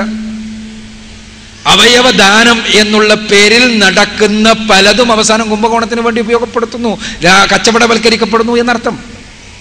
ഞാൻ പറഞ്ഞു വരുന്നത്, ഇവിടെ രണ്ട് പ്രശ്നങ്ങളുണ്ട്. ഒന്നാമത്തേത്, ഒരാൾ ഒരാൾ ജീവിച്ചിരിക്കുമ്പോൾ അയാളുടെ ഒരു അവയവം അയാളുടെ സമ്മതമില്ലാതെ അല്ലെങ്കിൽ അയാളെ കൊന്നുകൊണ്ട് ആ എടുത്തു മാറ്റാൻ പറ്റുമോ എന്ന ചോദ്യത്തിന് ഇസ്ലാമിന്റെ ഉത്തരം പറ്റില്ല എന്ന് തന്നെയാണ്. ഇത് ഒരുപാട് സാധ്യതയല്ലേ, ഇയാൾ ജീവിക്കും ഉറപ്പല്ലേ, ഇയാൾ ജീവിക്കൂല, അതുകൊണ്ട് ഇയാൾ ഏതായാലും മരിക്കാൻ പോവല്ലേ എന്നല്ല നമുക്ക് ന്യായീകരണം ഉണ്ടാക്കാം. ഇയാൾ മരിക്കാൻ പോവാണെന്ന് ആരാ പറഞ്ഞത്? അയാൾക്ക് വളരെ മാരകമായ രോഗമാണ്. ആ രോഗത്തിന് വളരെ പെട്ടെന്നൊരു ചികിത്സ കണ്ടുപിടിച്ചെന്ന് വിചാരിക്കുക. അയാൾ 2 ദിവസം കൂടി ജീവിക്കുള്ളൂ എന്ന് ഡോക്ടർമാരെല്ലാം എഴുതി. 2 ദിവസം കൂടി ജീവിക്കുള്ളൂ എന്ന് വിധി എഴുതിയതിന്റെ ഇടക്ക് മക്കളെല്ലാരും കൂടി സമ്മതിച്ചു. അയാൾ ഏതായാലും ബോധം കെട്ട് കിടക്കുകയാണ്. അപ്പോ അയാളുടെ കൊന്നുകൊണ്ട് അയാളുടെ ഹൃദയം മുറിച്ചിട്ട് വേറൊരാൾക്ക് ട്രാൻസ്പ്ലാന്റ് ചെയ്തു എന്ന് വിചാരിക്കുക. പിറ്റേന്ന് പത്രത്തിലെ ഒരു ന്യൂസ് എന്താ, ഈ അസുഖത്തിന്, ഇയാളുടെ മാരകമായ അസുഖത്തിന് മരുന്ന് കണ്ടുപിടിച്ചിരിക്കുന്നു. സംഭവിക്കാം. അപ്പൊ ഈ മക്കൾ എവിടെയാ നിൽക്കുക? ഈ ചെയ്ത മക്കളോ, ഈ ഡോക്ടർമാരോ, ഇവരുടെ അവസ്ഥ എന്തായിരിക്കും?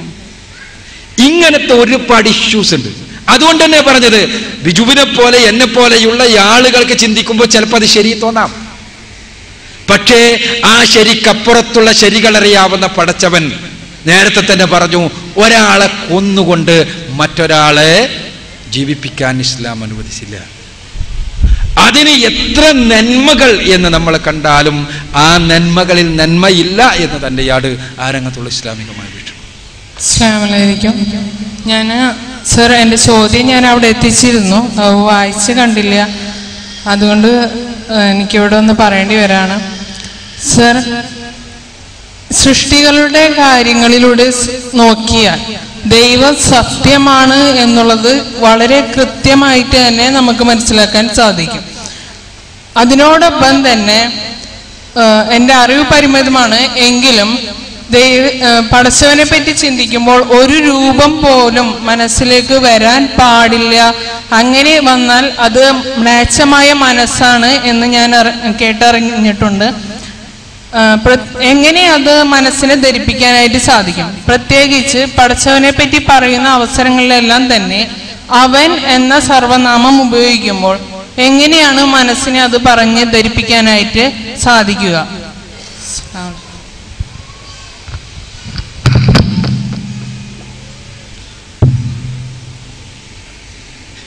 സഹോദരിയുടെ ചോദ്യം, പടച്ചവനെ സൃഷ്ടികളിൽ നിന്ന് നമുക്ക് മനസ്സിലാക്കാൻ കഴിയും. പക്ഷേ ഈ പടച്ചവനെ കുറിച്ച് നമ്മൾ മനസ്സിൽ സാങ്കല്പിക ചിത്രങ്ങൾ ഉണ്ടാക്കാൻ പാടില്ല എന്ന് പറഞ്ഞാൽ അതെങ്ങനെയാണ് ഉൾക്കൊള്ളാൻ കഴിയുക? അതോടൊപ്പം തന്നെ ഈ പടച്ചവനെ അവൻ എന്ന സർവനാമം ഉപയോഗിച്ച് വിളിക്കുന്നു, അതെങ്ങനെ മനസ്സിലാക്കാൻ കഴിയുമെന്നാണ് ഇവിടെ ഒന്നാമത്തെ പ്രശ്നം. മനസ്സിലേക്ക് ഒരു രൂപത്തിലേക്ക് സങ്കല്പിക്കാൻ പടച്ചവനെ പാടുണ്ടോ എന്ന്. ഇവിടെ ഒന്നാമതായി നമ്മൾ പ്രാഥമികമായി മനസ്സിലാക്കേണ്ട ഒരു കാര്യം, ഇസ്ലാം 100% സത്യസന്ധമായ ഒരു ആദർശം. ഇസ്ലാം 100% പ്രകൃതിപരമായ ഒരു ആദർശവുമാണ്.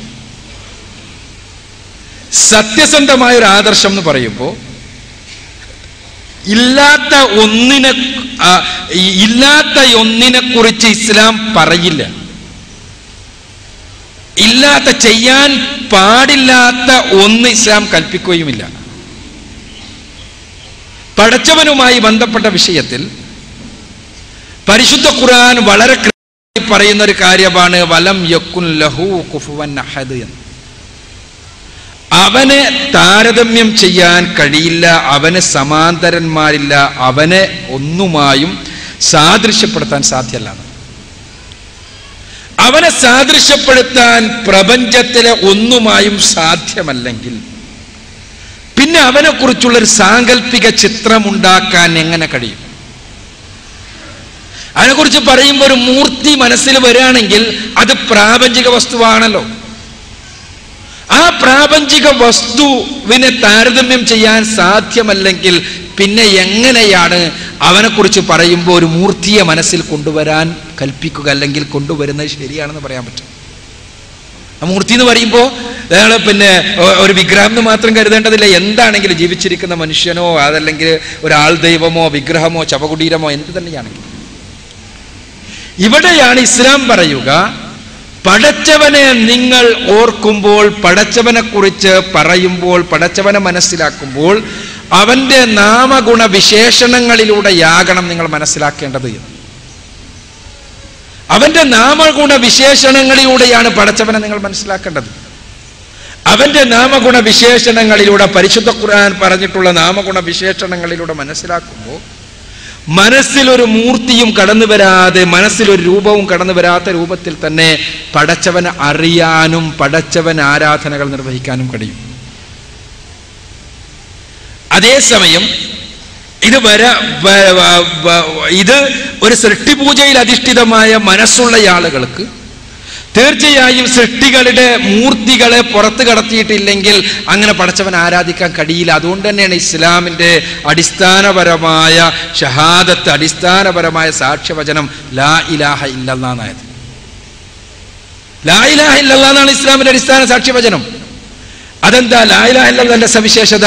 അത് 2 പകുതികൾ ഉൾക്കൊള്ളുന്നു, അതല്ലെങ്കിൽ 2 വചനങ്ങൾ ഉൾക്കൊള്ളുന്നു എന്നുള്ളത്. ഒന്നാമത്തെ വചനം ലാ ഇലാഹ എന്നാണ്. ലാ ഇലാഹ എന്ന് പറഞ്ഞാൽ ഒരു ആരാധ്യനുമില്ല എന്ന്. മനസ്സിലുള്ള എല്ലാ ആരാധ്യന്മാരെയും എടുത്ത് പുറത്തേക്ക് വലിച്ചെറിയാൻ, മനസ്സിലുള്ള സകല ആരാധ്യന്മാരെയും എടുത്ത് പുറത്തേക്ക് വലിച്ചെറിഞ്ഞ് അതിനുശേഷം സൃഷ്ടികർത്താവ് മാത്രമാണ്, അല്ലാഹു മാത്രമാണ് ആരാധ്യൻ എന്നുള്ള തത്വം മനസ്സിലേക്ക് കൃത്യമായി സന്നിവേശിപ്പിക്കുകയാണ് പരിശുദ്ധ ഖുർആൻ ചെയ്യുന്നത്, ഇസ്ലാം ചെയ്യുന്നത്. ആ മനസ്സിൽ നിന്ന് ഇതുവരെ ആരാധിക്കപ്പെട്ടിരുന്ന സകല വിഗ്രഹ ശവകുടീര വ്യാജ ദൈവങ്ങളെയും പുറത്താക്കി കഴിഞ്ഞാൽ മാത്രമേ പടച്ചവൻ അറിയേണ്ട രൂപത്തിൽ അറിയാൻ കഴിയൂ എന്നതുകൊണ്ട് തന്നെയാണ് ഇസ്ലാമിലെ സാക്ഷ്യവചനം നിഷേധത്തിൽ നിന്ന് ആരംഭിക്കുന്നത്. ഇസ്ലാമിലെ സാക്ഷ്യവചനം നിഷേധത്തിൽ നിന്നാണ് ആരംഭിക്കുന്നത്. ലാ ഇലാഹ എന്ന് പറഞ്ഞിട്ടില്ലല്ലാ എന്ന്.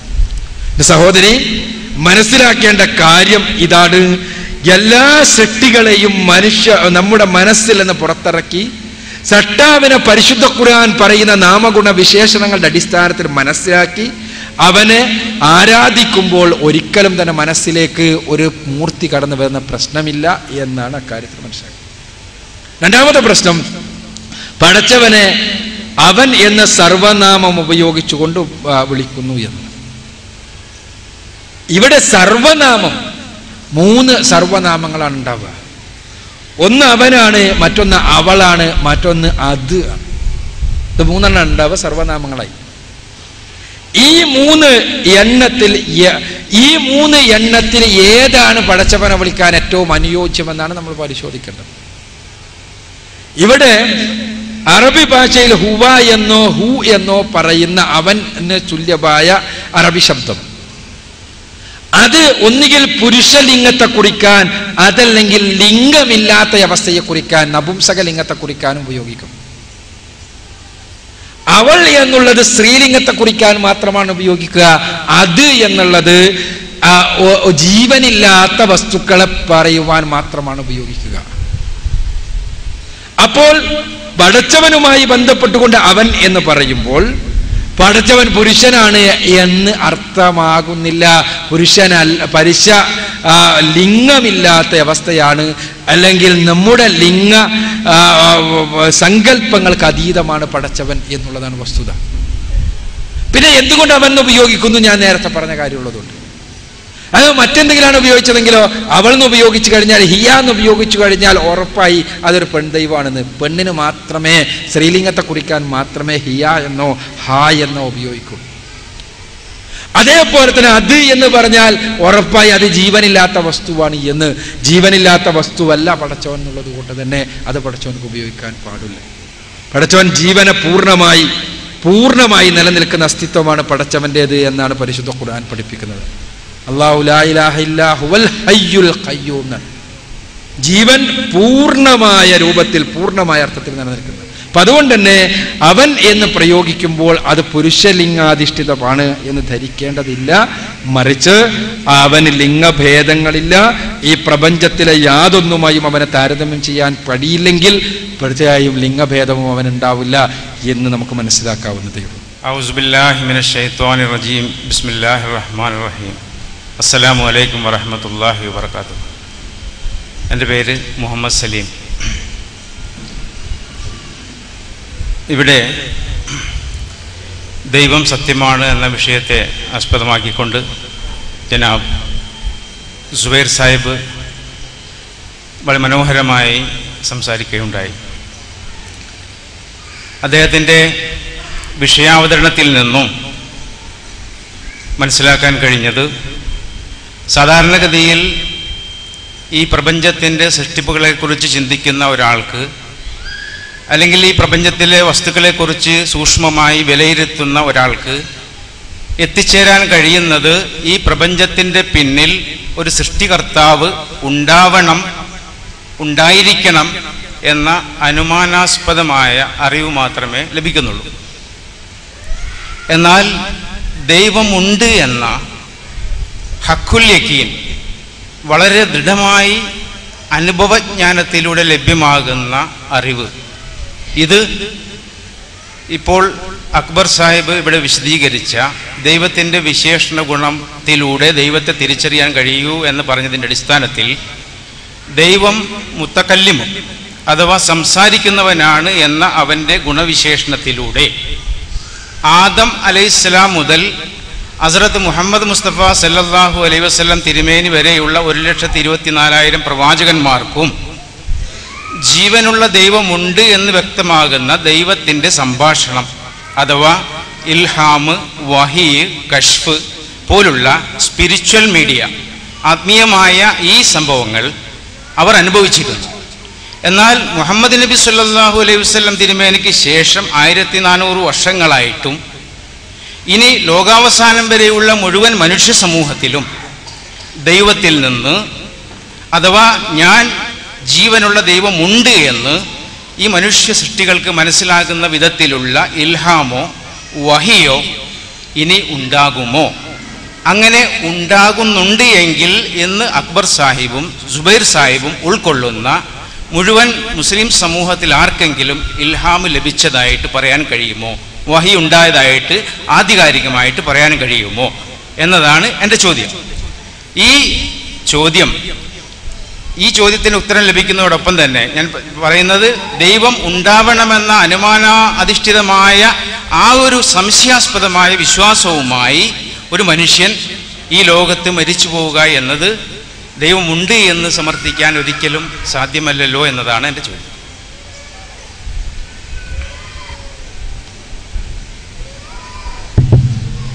ശാസ്ത്രീയമായ വിഷയാവതരണത്തിൽ പറഞ്ഞ പടച്ചവനുണ്ട് എന്ന സമർത്ഥനം, പടച്ചവനുണ്ടാകാമെന്ന അനുമാനാസ്പദമായ അറിവ് മാത്രമേ പ്രദാനം ചെയ്യുന്നുള്ളൂ എന്നും, എന്നാൽ ദൃഢമായ പടച്ചവൻ ഉണ്ട് എന്ന അറിവ് ലഭിക്കണമെങ്കിൽ പടച്ചവൻ്റെ വെളിപാട് ആവശ്യമാണ് എന്നും, ആ വെളിപാട് ഇന്ന് ആർക്കെങ്കിലും ലഭിക്കുന്നുണ്ടോ എന്നും, ഇല്ലെങ്കിൽ എങ്ങനെയാണ് ആ ദൃഢമായ ജ്ഞാനം ലഭിക്കുക എന്നുമാണ് ബഹുമാന്യനായ സുഹൃത്തിൻ്റെ ചോദ്യം. ഇസ്ലാമികമായി പരിശുദ്ധ ഖുർആന്റെയും തിരുസുന്നത്തിൻ്റെയും അടിസ്ഥാനത്തിൽ സംസാരിക്കുമ്പോൾ പടച്ച തമ്പുരാനെക്കുറിച്ചുള്ള അറിവിൻ്റെ അടിത്തറ അത് കൃത്യമായ സംശയരഹിതമായ ദൃഢമായ അറിവിൻ്റെ അടിത്തറ വെളിപാട് തന്നെയാണ്. ആ വെളിപാട് വഹി, പക്ഷേ ആ വഹി മനുഷ്യനോട് പറഞ്ഞുകൊണ്ടിരിക്കുന്നത് നിങ്ങൾ ഈ പ്രാപഞ്ചിക പ്രതിഭാസങ്ങളിലൂടെ അന്വേഷിച്ച് പ്രാപഞ്ചിക പ്രതിഭാസങ്ങളെ പഠിച്ച് മനസ്സിലാക്കുമ്പോൾ സൃഷ്ടികർത്താവായ തമ്പുരാന്റെ അസ്തിത്വത്തെക്കുറിച്ച് നിങ്ങൾക്ക് ബോധ്യപ്പെടുമെന്നാണ്. ഇവിടെ വിഷയം നിങ്ങൾക്കറിയാം, പടച്ചവനെ ബോധ്യപ്പെടലല്ല, പടച്ചവൻ സത്യമാണോ മിഥ്യയാണോ എന്നാണ്. നിത്യയാണ് എന്നൊരു വാദം നിലനിൽക്കുന്നിടത്താണ് നമ്മൾ സംസാരം തുടങ്ങുന്നതെന്നർത്ഥം. അതുകൊണ്ടാണ് മിഥ്യയാണ് എന്ന വാദക്കാർ അവരുടെ ഭൂമികയായി ഉപയോഗിക്കുന്ന ശാസ്ത്രം, പ്രാപഞ്ചിക പ്രതിഭാസങ്ങൾ, അതുപയോഗിച്ചുകൊണ്ട് പടച്ചവൻ മിഥ്യയല്ല സത്യമാണ് എന്ന് സ്ഥാപിക്കാൻ വേണ്ടി നമ്മൾ ശ്രമിക്കുന്നത്. എന്നാൽ ഇതിൻ്റെ അപ്പുറത്ത് പടച്ചവനുണ്ട് എന്നും പടച്ചവന്റെ നാമഗുണ വിശേഷണങ്ങളെല്ലാം ഇവ തന്നെയാണ് എന്നുമെല്ലാം ഉള്ളതിനുള്ള നമ്മുടെ മുന്നിലുള്ള തെളിവ് ദൃഢമായ ജ്ഞാനം തന്നെയാണ്. ആ ജ്ഞാനം വഹി തന്നെയാണ് റസൂലുള്ളാഹി സ്വല്ലല്ലാഹു അലൈഹി വസല്ലമക്ക് ലഭിച്ച വഹിയെ പരിശുദ്ധ ഖുർആനും തിരുസുന്നത്തുമാകുന്ന വഹി. ഈ വഹി റസൂലുള്ളാഹി സ്വല്ലല്ലാഹു അലൈഹി വസല്ലമയോടുകൂടി അവസാനിച്ചു. പടച്ചവനിൽ നിന്ന് മനുഷ്യരിലേക്കുള്ള വഹി, പ്രവാചകന്മാരിലൂടെ ലഭിക്കപ്പെട്ട വഹി, ആ വഹിയുടെ നൈരന്തര്യം റസൂലുള്ളാഹി സ്വല്ലല്ലാഹു അലൈഹി വസല്ലമയോടുകൂടി അവസാനിച്ചു. ഇനി വഹിയില്ല. പ്രവാചകൻ സ്വല്ലല്ലാഹു അലൈഹി വസല്ലമയെ കണ്ട 1,00,000-ലധികം വരുന്ന സ്വഹാബിമാർ, അവർ ദൃഢമായി തന്നെ പടച്ചവനെ മഅരിഫത്തോടു കൂടി തന്നെ പടച്ചവനെ ഉൾക്കൊള്ളുകയും മനസ്സിലാക്കുകയും ദൃഢമായി തന്നെ വിശ്വസിക്കുകയും ചെയ്ത പടച്ചവനിൽ. അവരുടെ ഇൽമ് പരിമിതമാണ് എന്ന് ലോകത്തൊരു മനുഷ്യനും വിചാരിക്കുന്നില്ല. അവർക്ക് വഹിയുണ്ടായിരുന്നില്ലെങ്കിലും പ്രവാചകനെ പരിശോധിക്കുകയും പ്രവാചകനിലൂടെ അവതരിപ്പിക്കപ്പെട്ട പരിശുദ്ധ ഖുർആനെ പരിശോധിക്കുകയും ചെയ്ത് ഇവ ദൈവീകമായ വെളിപാടുകളാണ് എന്ന പൂർണ്ണ ബോധ്യം ഉള്ളതിന്റെ അടിസ്ഥാനത്തിൽ, ആ ബോധ്യത്തിന്റെ അടിസ്ഥാനത്തിൽ ഇവയിൽ പറയുന്നത് യഥാർത്ഥത്തിലുള്ളതാണ് എന്ന് തിരിച്ചറിയാൻ കഴിഞ്ഞു. അങ്ങനെ അവർ പടച്ചവനെ മനസ്സിലാക്കുകയും പടച്ചവനെ ഉൾക്കൊള്ളുകയും ചെയ്ത് അവരുടെ അറിവ് പൂർണ്ണമായിരുന്നു. ആ അറിവിനെ തലമുറകളായി സംപ്രേഷണം ചെയ്യപ്പെട്ടുകൊണ്ടിരിക്കുന്നു പൂർണ്ണമായ രൂപത്തിൽ തന്നെ. പ്രവാചകൻ വിട്ടേച്ചു പോയ പരിശുദ്ധ ഖുർആനും റസൂലുള്ളാഹി സ്വല്ലല്ലാഹു അലൈഹി വസല്ലമയുടെ ജീവിതചര്യകളും, ഇവ രണ്ടും നമുക്ക് കൃത്യമായി പടച്ചവനെ കുറിച്ചുള്ള അറിവ് നൽകുന്നു. ആ അറിവിനപ്പുറത്തൊരു ഇൽഹാമോ വഹിയോ ഉണ്ടാകാവുന്നതായി റസൂലുള്ളാഹി സ്വല്ലല്ലാഹു അലൈഹി വസല്ലമ പഠിപ്പിച്ചില്ല.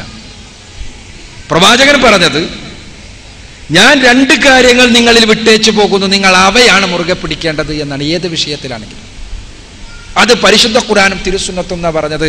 അതല്ലാതെ നിങ്ങൾക്കെല്ലാം വ്യക്തിപരമായി ഇനിയും ഇൽഹാമും വഹിയും വരാൻ പോകുന്നു, അതിലൂടെയാണ് നിങ്ങൾ ദൃഢമായി പടച്ചവനെ മനസ്സിലാക്കേണ്ടത് എന്നല്ല. തറക്തു ഫീക്കും അംറൈനി ലൻ തളില്ലു മാ തമസ്സക്തും ബിഹിമാ കിതാബുല്ലാഹി വസുന്നത്തി റസൂലിഹി. 2 കാര്യങ്ങൾ ഞാൻ നിങ്ങളിൽ വിട്ടേച്ചു പോകുന്നു, അവ മുറുകെ പിടിക്കുന്ന പക്ഷം നിങ്ങൾ ഒരു വിഷയത്തിലും നിങ്ങൾ പിഴച്ചു പോവില്ല. അള്ളാഹുവിനെ കുറിച്ച് അറിവിന്റെ വിഷയത്തിൽ, ആ അള്ളാഹുവിന്റെ മാർഗദർശനത്തിന്റെ വിഷയത്തിൽ, അള്ളാഹുവിൽ നിന്നുള്ള ധർമ്മങ്ങളെക്കുറിച്ചുള്ള കൃത്യമായ പാഠങ്ങളുടെ വിഷയത്തിൽ ഒന്നും നിങ്ങൾ പിഴച്ചു പോവില്ല. അതെന്താ? പരിശുദ്ധ ഖുർആനും തിരുസുന്നത്തും. അവ രണ്ടും പൂർണ്ണമായി നമ്മുടെ മുന്നിൽ അവശേഷിച്ചിരിക്കുന്നു. നമ്മുടെ ദൃഢമായ അറിവിന്റെ മാനദണ്ഡം ആ വെളിപാടാണ്. ഇനി വൈയക്തികമായി ഒരാൾക്ക് ഉണ്ടാകുന്നു എന്ന് അയാൾ അവകാശപ്പെടുന്ന ഇൽഹാമോ, ഒരാൾക്ക് തോന്നുന്ന വഹിയാണെന്ന് തോന്നുന്നതോ അയാൾക്ക് മാത്രം ഉണ്ടാകുന്ന അനുഭവമാണ്. ആ അനുഭവം ആരിൽ നിന്നുള്ളതാണ് എന്ന് പോലും പരിശോധിക്കാൻ അയാളുടെ അടുത്ത് മാർഗമൊന്നുമില്ല. അത് പിശാചിൽ നിന്നുള്ളതാണോ പടച്ചവനിൽ നിന്നുള്ളതാണോ എന്ന് പരിശോധിക്കാനുള്ള മാനദണ്ഡം എന്താണ്? തീർച്ചയായും ഇൽഹാം ഉണ്ടാകാം, വഹി ഉണ്ടാകുകയില്ലെങ്കിലും. പക്ഷെ ഇൽഹാം ഒരാൾക്ക് ഏതെങ്കിലും ഒരു വിഷയത്തിൽ മനസ്സിൽ പടച്ചവൻ എന്തെങ്കിലും തോന്നിപ്പിക്കുക എന്ന ഇൽഹാം ഉണ്ടായാൽ പോലും അത് പടച്ചവനിൽ നിന്നുള്ളതാണ് എന്ന് ഉറപ്പിക്കാൻ കഴിയുന്ന മാനദണ്ഡമായി, ആ ഇൽഹാമിനേക്കാൾ വലിയൊരു സാധനമാണല്ലോ ഇൽഹാമിനെ അളക്കാനുള്ള മാനദണ്ഡം. ആ മാനദണ്ഡമായി പഠിപ്പിക്കപ്പെട്ടുള്ളത് പരിശുദ്ധ ഖുർആനും തിരുസുന്നത്തും സഹിഹായ സുന്നത്തും. അപ്പൊ അതുകൊണ്ട് തന്നെ നമുക്ക് അടിസ്ഥാനപരമായി പടച്ചവനെ അറിയാനുള്ള, മനസ്സിലാക്കാനുള്ള, ഉൾക്കൊള്ളുവാനുള്ള മാനദണ്ഡം ഈ അടിസ്ഥാന പ്രമാണങ്ങളാണ്. അതിനപ്പുറത്തുള്ള വൈയക്തികമായ അനുഭവങ്ങളല്ല. നമ്മെ സംബന്ധിച്ചിടത്തോളം നമുക്ക് ആർക്കും തന്നെ ഈ പറഞ്ഞ രൂപത്തിൽ ഉള്ള വഹി ഉണ്ടാകുന്നില്ല എന്ന് മാത്രമല്ല, ഉണ്ടാകാൻ പാടില്ല എന്ന് വിശ്വസിക്കുന്ന ഒരാളാണ് ഞാൻ. ഇപ്പോൾ അക്ബർ സാഹിബ് പറഞ്ഞ പ്രമാണമാണ് നമുക്ക് അടിസ്ഥാനം, പ്രമാണം തന്നെയാണ് അടിസ്ഥാനം. അതുകൊണ്ട് തന്നെ ഇനി വഹി ഉണ്ടാകുകയില്ല എന്ന് ഏത് പ്രമാണത്തിന് എന്ന് പറയുമ്പോൾ വിശുദ്ധ ഖുർആനിലെ ഏത് വചനത്തിലൂടെയാണ് ഇനി ഞാൻ ഒരിക്കലും നിങ്ങളുമായി സംസാരിക്കുന്നതല്ല എന്ന് പറയുന്ന വല്ല വചനവും ഖുർആനിലുണ്ടെങ്കിൽ അതൊന്ന് കാണിച്ചു തരിക, അല്ലെങ്കിൽ പറഞ്ഞു തരിക. ഞാൻ പ്രമാണമായി ഉദ്ധരിക്കുന്നത് സൂറത്ത് ഹാമീം സജ്ദയിൽ അല്ലാഹു സുബ്ഹാനഹു വതആല പറയുന്നു, ഇന്നല്ലദീന ഖാലു റബ്ബുന അല്ലാഹു സുമ്മസ്തഖാമു തതനസ്സലു അലൈഹിമുൽ മലായിക അല്ലാ തഖാഫു വലാ തഹ്സനു വ അബ്ശിറൂ ബിൽ ജന്നത്തില്ലതി കുന്തും തുഅദു നഹ്നു ഔലിയാവുക്കും ഫിൽ ഹയാത്തി ദുനിയ വ ഫിൽ ആഖിറതി. അതായത് ഞങ്ങളുടെ രക്ഷിതാവ് അള്ളാഹു ആണ് എന്ന് പറയുകയും അതിൽ അടിയുറച്ച് നിൽക്കുകയും ചെയ്യുന്ന ആളുകളുടെ അടുക്കൽ മലക്കുകൾ ഇറങ്ങുക തന്നെ ചെയ്യും. അവർക്ക് സ്വർഗത്തെക്കുറിച്ചുള്ള സന്തോഷ വാർത്ത അറിയിക്കും. എന്നിട്ട് ആ മലക്കുകൾ പറയും, നെഹ്നു ഔലിയാക്കും, ഞങ്ങൾ നിങ്ങളുടെ കൂട്ടുകാരന്മാരാകുന്നു, ഫിൽ ഹയാത്തി ദുനിയ, ഈ ദുനിയാവിലും, ഫിൽ ആഖിറതി, പരലോകത്തും. അപ്പൊ ഈ ദുനിയാവിൽ മലക്കുകൾ വന്നുകൊണ്ട് അള്ളാഹു ആണ് ഞങ്ങൾ രക്ഷിതാവ് എന്ന് പറയുകയും അതിൽ ഉറച്ചു നിൽക്കുകയും ചെയ്യുന്ന ആളുകളുടെ അടുക്കൽ മലക്ക് വരുമെന്നും അവർ അങ്ങനെയുള്ള ആളുകളുടെ അടുക്കൽ വന്നുകൊണ്ട് സമാശ്വസിപ്പിക്കുകയും ചെയ്യുമെന്ന് വ്യക്തമായി പ്രമാണം പറയുമ്പോൾ അതിന് വിരുദ്ധമായി ഇനി മലക്കുകൾ വരില്ല എന്നും അല്ലെങ്കിൽ വഹി ഉണ്ടാകുകയില്ല എന്നും പറയാനുള്ള പ്രമാണം വിശുദ്ധ ഖുർആനിൽ ഏത് വചനമാണ് എന്നാണ് ഞാൻ ചോദിക്കുന്നത്.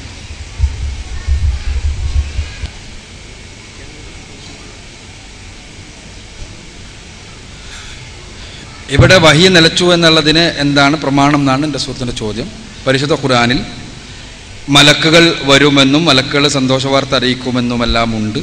അപ്പം അങ്ങനെയാകുമ്പോൾ ഈ ദുനിയാവിലും മരണാനന്തരവും നിങ്ങൾക്ക് ഞങ്ങളാണ് ഔലിയാക്കൾ എന്ന് പറയും എന്ന് മലക്കുകൾ പറയുന്നുണ്ട്.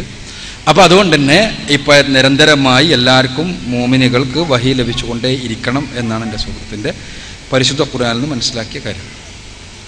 എന്നാൽ ഇവിടെ നമ്മൾ മനസ്സിലാക്കേണ്ട അടിസ്ഥാനപരമായ ചില കാര്യങ്ങൾ. പരിശുദ്ധ ഖുർആനിൽ റസൂലുള്ളാഹി സ്വല്ലല്ലാഹു അലൈഹി വസല്ലം പ്രവാചകന്മാർക്ക് വഹി നൽകുന്നതിനെ കുറിച്ച് ഖുർആൻ പറഞ്ഞു. മലക്കുകളുടെ പ്രത്യേകമായ സന്തോഷ വാർത്ത പ്രവാചകന്മാർക്കല്ലാത്തവർക്കും ഉണ്ടാകാമെന്നും ആ പ്രവാചകന്മാർക്കല്ലാത്തവർക്കുണ്ടാകുന്ന സന്തോഷ വാർത്തയെ ആ സന്തോഷ വാർത്ത പല തലങ്ങളിലും പല തരങ്ങളിലും ഉണ്ടാകാമെന്നും ഖുർആൻ പലതവണ വ്യക്തമാക്കുന്നുണ്ട്. അതിന് പല സന്ദർഭങ്ങളും പറഞ്ഞിട്ടുമുണ്ട്. മൂസാ നബി അലൈഹിസ്സലാത്തു വസ്സലാമിന്റെ മാതാവിനുണ്ടായ പടച്ച തമ്പുരാന്റെ പ്രത്യേകമായ ഇൽഹാമിനെ കുറിച്ചുള്ള, ഈസാ നബി അലൈഹിസ്സലാത്തു വസ്സലാമിന്റെ മാതാവിനോട് നേർക്കുനേരെ തന്നെ വന്ന് മലക്കുകൾ സംസാരിച്ചതായിട്ടുള്ള സംസാരങ്ങളെല്ലാം ഇത് അക്കാലഘട്ടത്തിൽ പ്രത്യേകമായ സംഭവങ്ങൾ പരിശുദ്ധ ഖുർആൻ എടുത്തു പറഞ്ഞത്. പക്ഷേ ഇവിടെ എൻ്റെ സുഹൃത്ത് ഇവിടെ ഓതി വെച്ച സൂറത്ത് ഹാമീം സജദയിലെ വചനങ്ങൾ, ആ വചനങ്ങളെ പരിശുദ്ധ ഖുർആനിനെ വ്യാഖ്യാനിച്ചിട്ടുള്ള പണ്ഡിതന്മാർ റസൂലുള്ളാഹി സ്വല്ലല്ലാഹു അലൈഹി വസല്ലമയുടെ വ്യാഖ്യാനത്തിൽ നിന്ന് വ്യാഖ്യാനം പഠിച്ചിട്ടുള്ള പ്രവാചകൻ സ്വല്ലല്ലാഹു അലൈഹി വസല്ലമ പരിശുദ്ധ ഖുർആൻ വ്യാഖ്യാനിക്കേണ്ടത്, പരിശുദ്ധ ഖുർആന്റെ വ്യാഖ്യാനം പഠിപ്പിച്ചു കൊടുക്കണമേ എന്ന് പ്രത്യേകമായി പ്രാർത്ഥിച്ച ഇബ്നു അബ്ബാസ് റളിയല്ലാഹു അൻഹുവിൽ നിന്ന് അടക്കം എടുത്തുദ്ധരിക്കുന്നത് ഇത് മരണത്തിന്റെ സമയത്തുള്ള മലക്കുകളുടെ പ്രത്യേകമായ സംസാരമാണ് എന്നാണ്. അവിടെ തീർച്ചയായും ഒരു പ്രതിവാദമുണ്ടാകും, ഫിൽ ഹയാത്തി ദുനിയ, ഈ ദുനിയാവിലെ ജീവിതത്തിലും എന്ന് പറഞ്ഞല്ലോ. മലക്കുകളെ സംബന്ധിച്ചിടത്തോളം ഈ ജീവിതത്തിലും മലക്കുകൾ നമ്മൾക്ക് റസൂലുള്ളാഹി സ്വല്ലല്ലാഹു അലൈഹി വസല്ലമ പഠിപ്പിച്ചു, നമുക്ക് കൂട്ടുകാരായി പടച്ച തമ്പുരാൻ മലക്കിനെ ഏർപ്പെടുത്തിയിട്ടുണ്ട് എന്ന്. അത് മലക്ക് വഹി നൽകിക്കൊണ്ടല്ല, അഭൗതികമായ രൂപത്തിൽ മലക്കിനെയും ജിന്നിനെയും കൂട്ടുകാരായി രണ്ട് ഖരീനുകളായി ഏർപ്പെടുത്തിയിട്ടുണ്ട് എന്ന്. അവിടെ സത്യവിശ്വാസികളെ സംബന്ധിച്ചിടത്തോളം ആ സത്യവിശ്വാസികൾക്ക് ഈ മലക്ക് അവർക്ക് കൂട്ടുകാരാണ്. ജീവിച്ചിരിക്കുന്ന കാലം അത്രയും അവർക്ക് നല്ല കൂട്ടുകാരാണ്. എന്നാൽ ഈ സന്തോഷ വാർത്ത അറിയിക്കുക എന്നത് പരിശുദ്ധ ഖുർആന്റെ മുഫസ്സിറുകളുടെ തഫ്സീറുകളുടെ അടിസ്ഥാനത്തിലാണ് ഞാൻ സൂചിപ്പിക്കുന്നത്. സന്തോഷ വാർത്ത അറിയിക്കുക എന്നത് മരണത്തിന്റെ സമയത്ത് മലക്കുകൾ കടന്നു വന്നുകൊണ്ടുള്ള സന്തോഷ വാർത്തയാണ്. ഇവിടെ ഞാൻ നേരത്തെ പറഞ്ഞു, ആർക്കെങ്കിലും വൈയക്തികമായി ഏതെങ്കിലും രൂപത്തിൽ ഉള്ള ഇൽഹാം ഉണ്ടാവുകയില്ല എന്ന് ഉള്ള ഒരു വാദമല്ല ഞാൻ പറയുന്നത്. മറിച്ച് ആ ഇൽഹാമിനേക്കാൾ ഒരു മുസ്ലിമിന്റെ മുന്നിൽ ഉള്ള പ്രമാണം, ഇൽഹാം പോലും പടച്ചവനിൽ നിന്നുള്ളതാണോ പിശാചിൽ നിന്നുള്ളതാണോ എന്ന് മനസ്സിലാക്കുവാനുള്ള മാനദണ്ഡം പോലും പരിശുദ്ധ ഖുർആനും തിരുസുന്നത്തുമാണ് എന്നാണ്.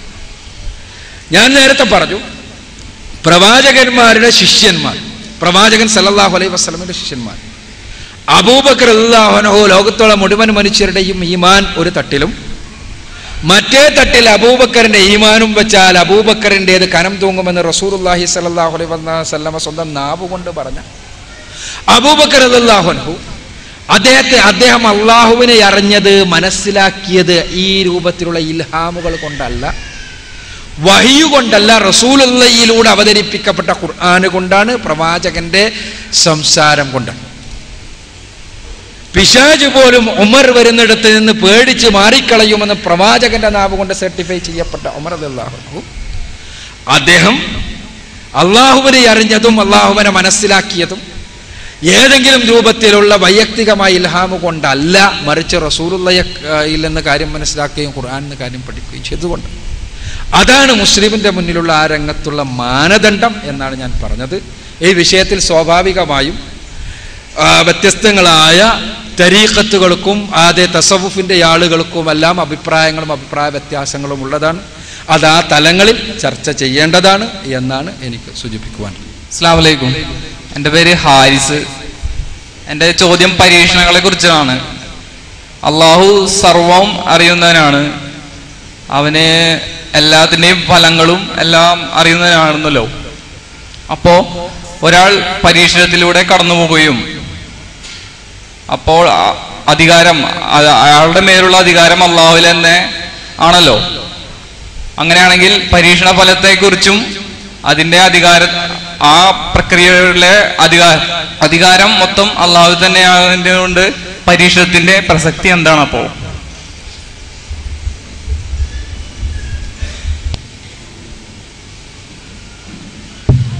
അധികാരം അള്ളാഹുവിനായതുകൊണ്ട് തന്നെ പരീക്ഷണത്തിന്റെ പ്രസക്തി എന്താണെന്നാണ് ചോദ്യം. പരീക്ഷണം കൊണ്ട് നമ്മൾ മനസ്സിലാക്കേണ്ടത്,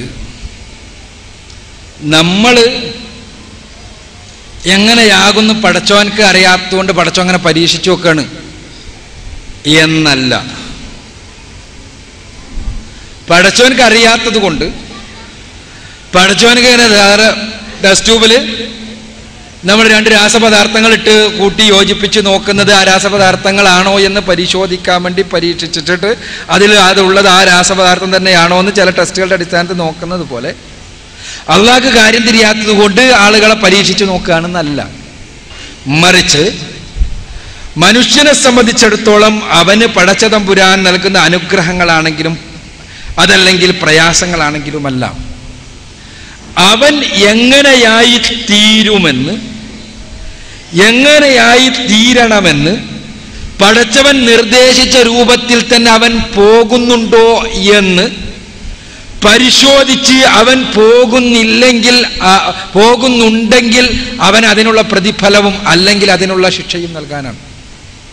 ഇതാണ് പരീക്ഷണം. ഒരിക്കലും പടച്ചവൻ അറിയാത്തത് കൊണ്ടല്ല. ഇനി അവിടെ വിഷയം എന്താ വെച്ചാൽ പടച്ചവനെല്ലാം അറിയല്ലോ, പിന്നെ എന്തിനാണിത് എന്നാണ്. അതാണല്ലോ ചോദ്യത്തിന്റെ കാതൽ.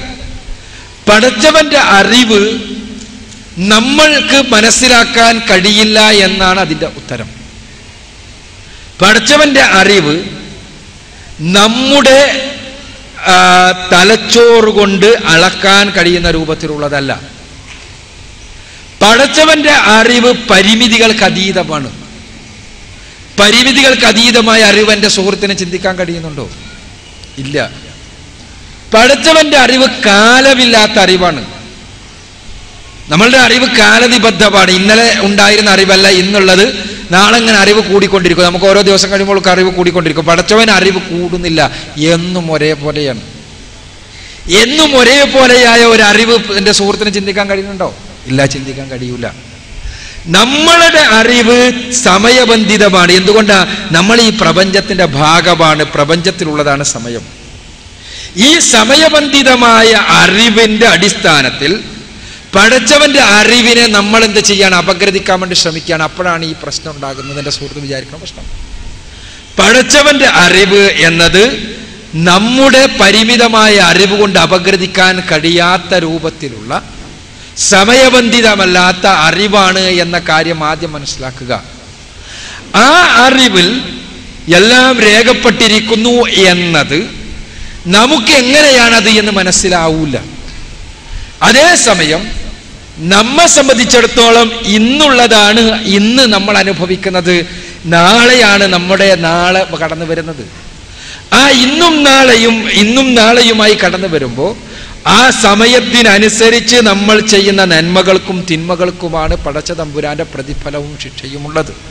അപ്പൊ അതുകൊണ്ട് തന്നെ അത് പടച്ചവൻ നമുക്ക് നൽകിയ സ്വാതന്ത്ര്യമാണ്. ആ സ്വാതന്ത്ര്യത്തിന്റെ അടിസ്ഥാനത്തിലുള്ളതാണ്. ആ സ്വാതന്ത്ര്യമാണ് വസ്തുത നമ്മെ സംബന്ധിച്ചിടത്തോളം. മറ്റേത് വസ്തുതയാണ് പടച്ചവനെ സംബന്ധിച്ചിടത്തോളം അത് നമുക്ക് അപഗ്രഥിക്കാൻ കഴിയാത്തതാണ്. ഇതാണെങ്കിലോ വസ്തുതയാണ് നമ്മെ സംബന്ധിച്ചിടത്തോളവും പടച്ചവൻ നമുക്ക് പറഞ്ഞു തന്നതനുസരിച്ചും. അതുകൊണ്ട് തന്നെ അതിൻ്റെ അടിസ്ഥാനത്തിലാണ് നമ്മൾ കാര്യങ്ങൾ മനസ്സിലാക്കുകയും ചിന്തിക്കുകയും ചെയ്യേണ്ടത്. അങ്ങനെയാകുമ്പോൾ നമ്മൾ കർമ്മം ചെയ്യേണ്ടതുണ്ട്. നമ്മൾക്ക് വന്നു ഭവിക്കുന്ന കാര്യങ്ങൾ അതിൽ പടച്ചവന്റെ നിയമനിർദ്ദേശങ്ങൾ അനുസരിച്ചുകൊണ്ട് തന്നെയാണ് നമ്മൾ മുന്നോട്ട് പോകുന്നത് എന്ന് നമുക്കുള്ള പരീക്ഷണമാണ്.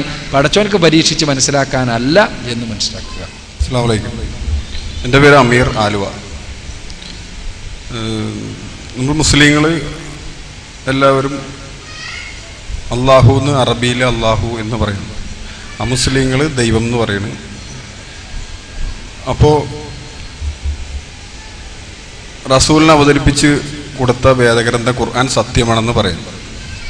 അങ്ങനെ വരുമ്പോൾ ഹൈന്ദവ വേദഗ്രന്ഥങ്ങളിലും അവസാനത്തെ പ്രവാചകൻ മുഹമ്മദ് നബിയാണെന്നും ഈസാ നബി അഥവാ യേശു ക്രിസ്തു റസൂലിനെ കുറിച്ച് ബൈബിളിലും ഹൈന്ദവ വേദഗ്രന്ഥാടിസ്ഥാനത്തിലും അവസാനത്തെ പ്രവാചകനെ കുറിച്ച് പറഞ്ഞിട്ടുള്ളൂ. അത് വിശദീകരിക്കാമോ? സഹോദരൻ്റെ ചോദ്യം പ്രസക്തമാണ്. അന്തിമ പ്രവാചകനുമായി ബന്ധപ്പെട്ട് ഹൈന്ദവ ദാർശനിക പ്രമാണങ്ങളിൽ അതേപോലെ തന്നെ ബൈബിൾ ദാർശനിക പ്രമാണങ്ങളുമായി ബന്ധപ്പെട്ട പരാമർശങ്ങൾ എന്തുമാത്രം സത്യമാണ് എന്നല്ലേ ചോദിച്ചു. വളരെ പ്രസക്തമാണ് സഹോദരൻ്റെ ചോദ്യം. നമ്മൾ മനസ്സിലാക്കേണ്ടത് നേരത്തെ ഇവിടെ വിശദീകരിച്ചതുപോലെ സ്രഷ്ടാവിൽ നിന്നുള്ള മാർഗദർശനവുമായി ലോകത്തിൻ്റെ വിവിധ കോണുകളിലേക്ക് നിരവധി പ്രവാചകന്മാർ കടന്നു വന്നിട്ടുണ്ട്. ആ പ്രവാചകന്മാരുടെ കൂട്ടത്തിലെ അവസാനത്തെ കണ്ണിയാണ് മുഹമ്മദ് നബി സല്ലല്ലാഹു അലൈഹി വസല്ലം. ആ പ്രവാചക തിരുമേനി സല്ലല്ലാഹു അലൈഹി വസല്ലമയെ കുറിച്ച് അദ്ദേഹത്തിൻ്റെ മുമ്പ് കടന്നു വന്ന പ്രവാചകന്മാർ വരാനിരിക്കുന്ന പ്രവാചകൻ സല്ലല്ലാഹു അലൈഹി വസല്ലമയെ കുറിച്ച് സന്തോഷ വാർത്ത അറിയിച്ചിട്ടുണ്ട്. വിശുദ്ധ ഖുർആനിലെ 61-ാം അധ്യായം സൂറത്ത് സഫിന്റെ 6-ാമത്തെ ആയത്തിലൂടെ കണ്ണോടിക്കുമ്പോൾ ഈസ അലൈഹിസ്സലാത്തു വസ്സലാം ഇസ്രായേൽ തറവാട്ടിലേക്ക് കടന്നു ചെന്നു പറയുന്ന, അവരെ പഠിപ്പിക്കുന്ന, അവരോട് സംസാരിക്കുന്ന സംഭവത്തെ ഖുർആൻ വ്യക്തമാക്കുന്നു.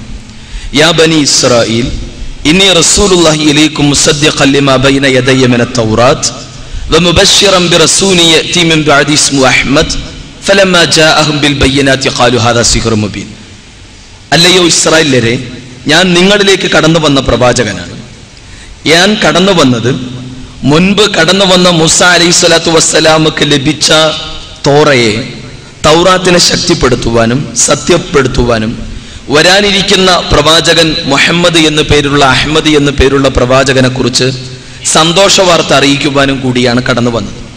ചുരുക്കത്തിൽ ഈസ അലൈഹിസ്സലാത്തു വസ്സലാം മുഹമ്മദ് മുസ്തഫ സല്ലല്ലാഹു അലൈഹി വസല്ലമയെ കുറിച്ച് സന്തോഷ വാർത്ത അറിയിക്കുന്നതായി വിശുദ്ധ ഖുർആൻ വ്യക്തമാക്കുമ്പോൾ ഈസ അലൈഹിസ്സലാത്തു വസ്സലാമയുടേതാണ് എന്നും അദ്ദേഹത്തിന്റെ സാരോപദേശങ്ങളാണ് തങ്ങളുടെ കയ്യിലുള്ളത് എന്ന അവകാശവാദം ഉന്നയിക്കുന്ന ക്രൈസ്തവ സഹോദരങ്ങളുടെ കയ്യിലുള്ള, അവർ വിശ്വസിക്കുന്ന വേദ പ്രമാണങ്ങളിൽ ഇത്തരത്തിൽ പ്രവാചക തിരുമേനി സല്ലല്ലാഹു അലൈഹി വസല്ലമയെ കുറിച്ചുള്ള സന്തോഷ വാർത്തകൾ വല്ലതും ഉണ്ടോ എന്ന് വിശുദ്ധ ഖുർആന്റെ വെളിച്ചത്തിൽ നമ്മൾ അന്വേഷിക്കുമ്പോൾ നമുക്ക് കണ്ടെത്താൻ കഴിയുന്ന, നമുക്ക് മനസ്സിലാക്കാൻ കഴിയുന്ന ചില വസ്തുതകളും ചില യാഥാർത്ഥ്യങ്ങളും അവിടെ നമുക്ക് ദർശിക്കാൻ കഴിയുന്നു.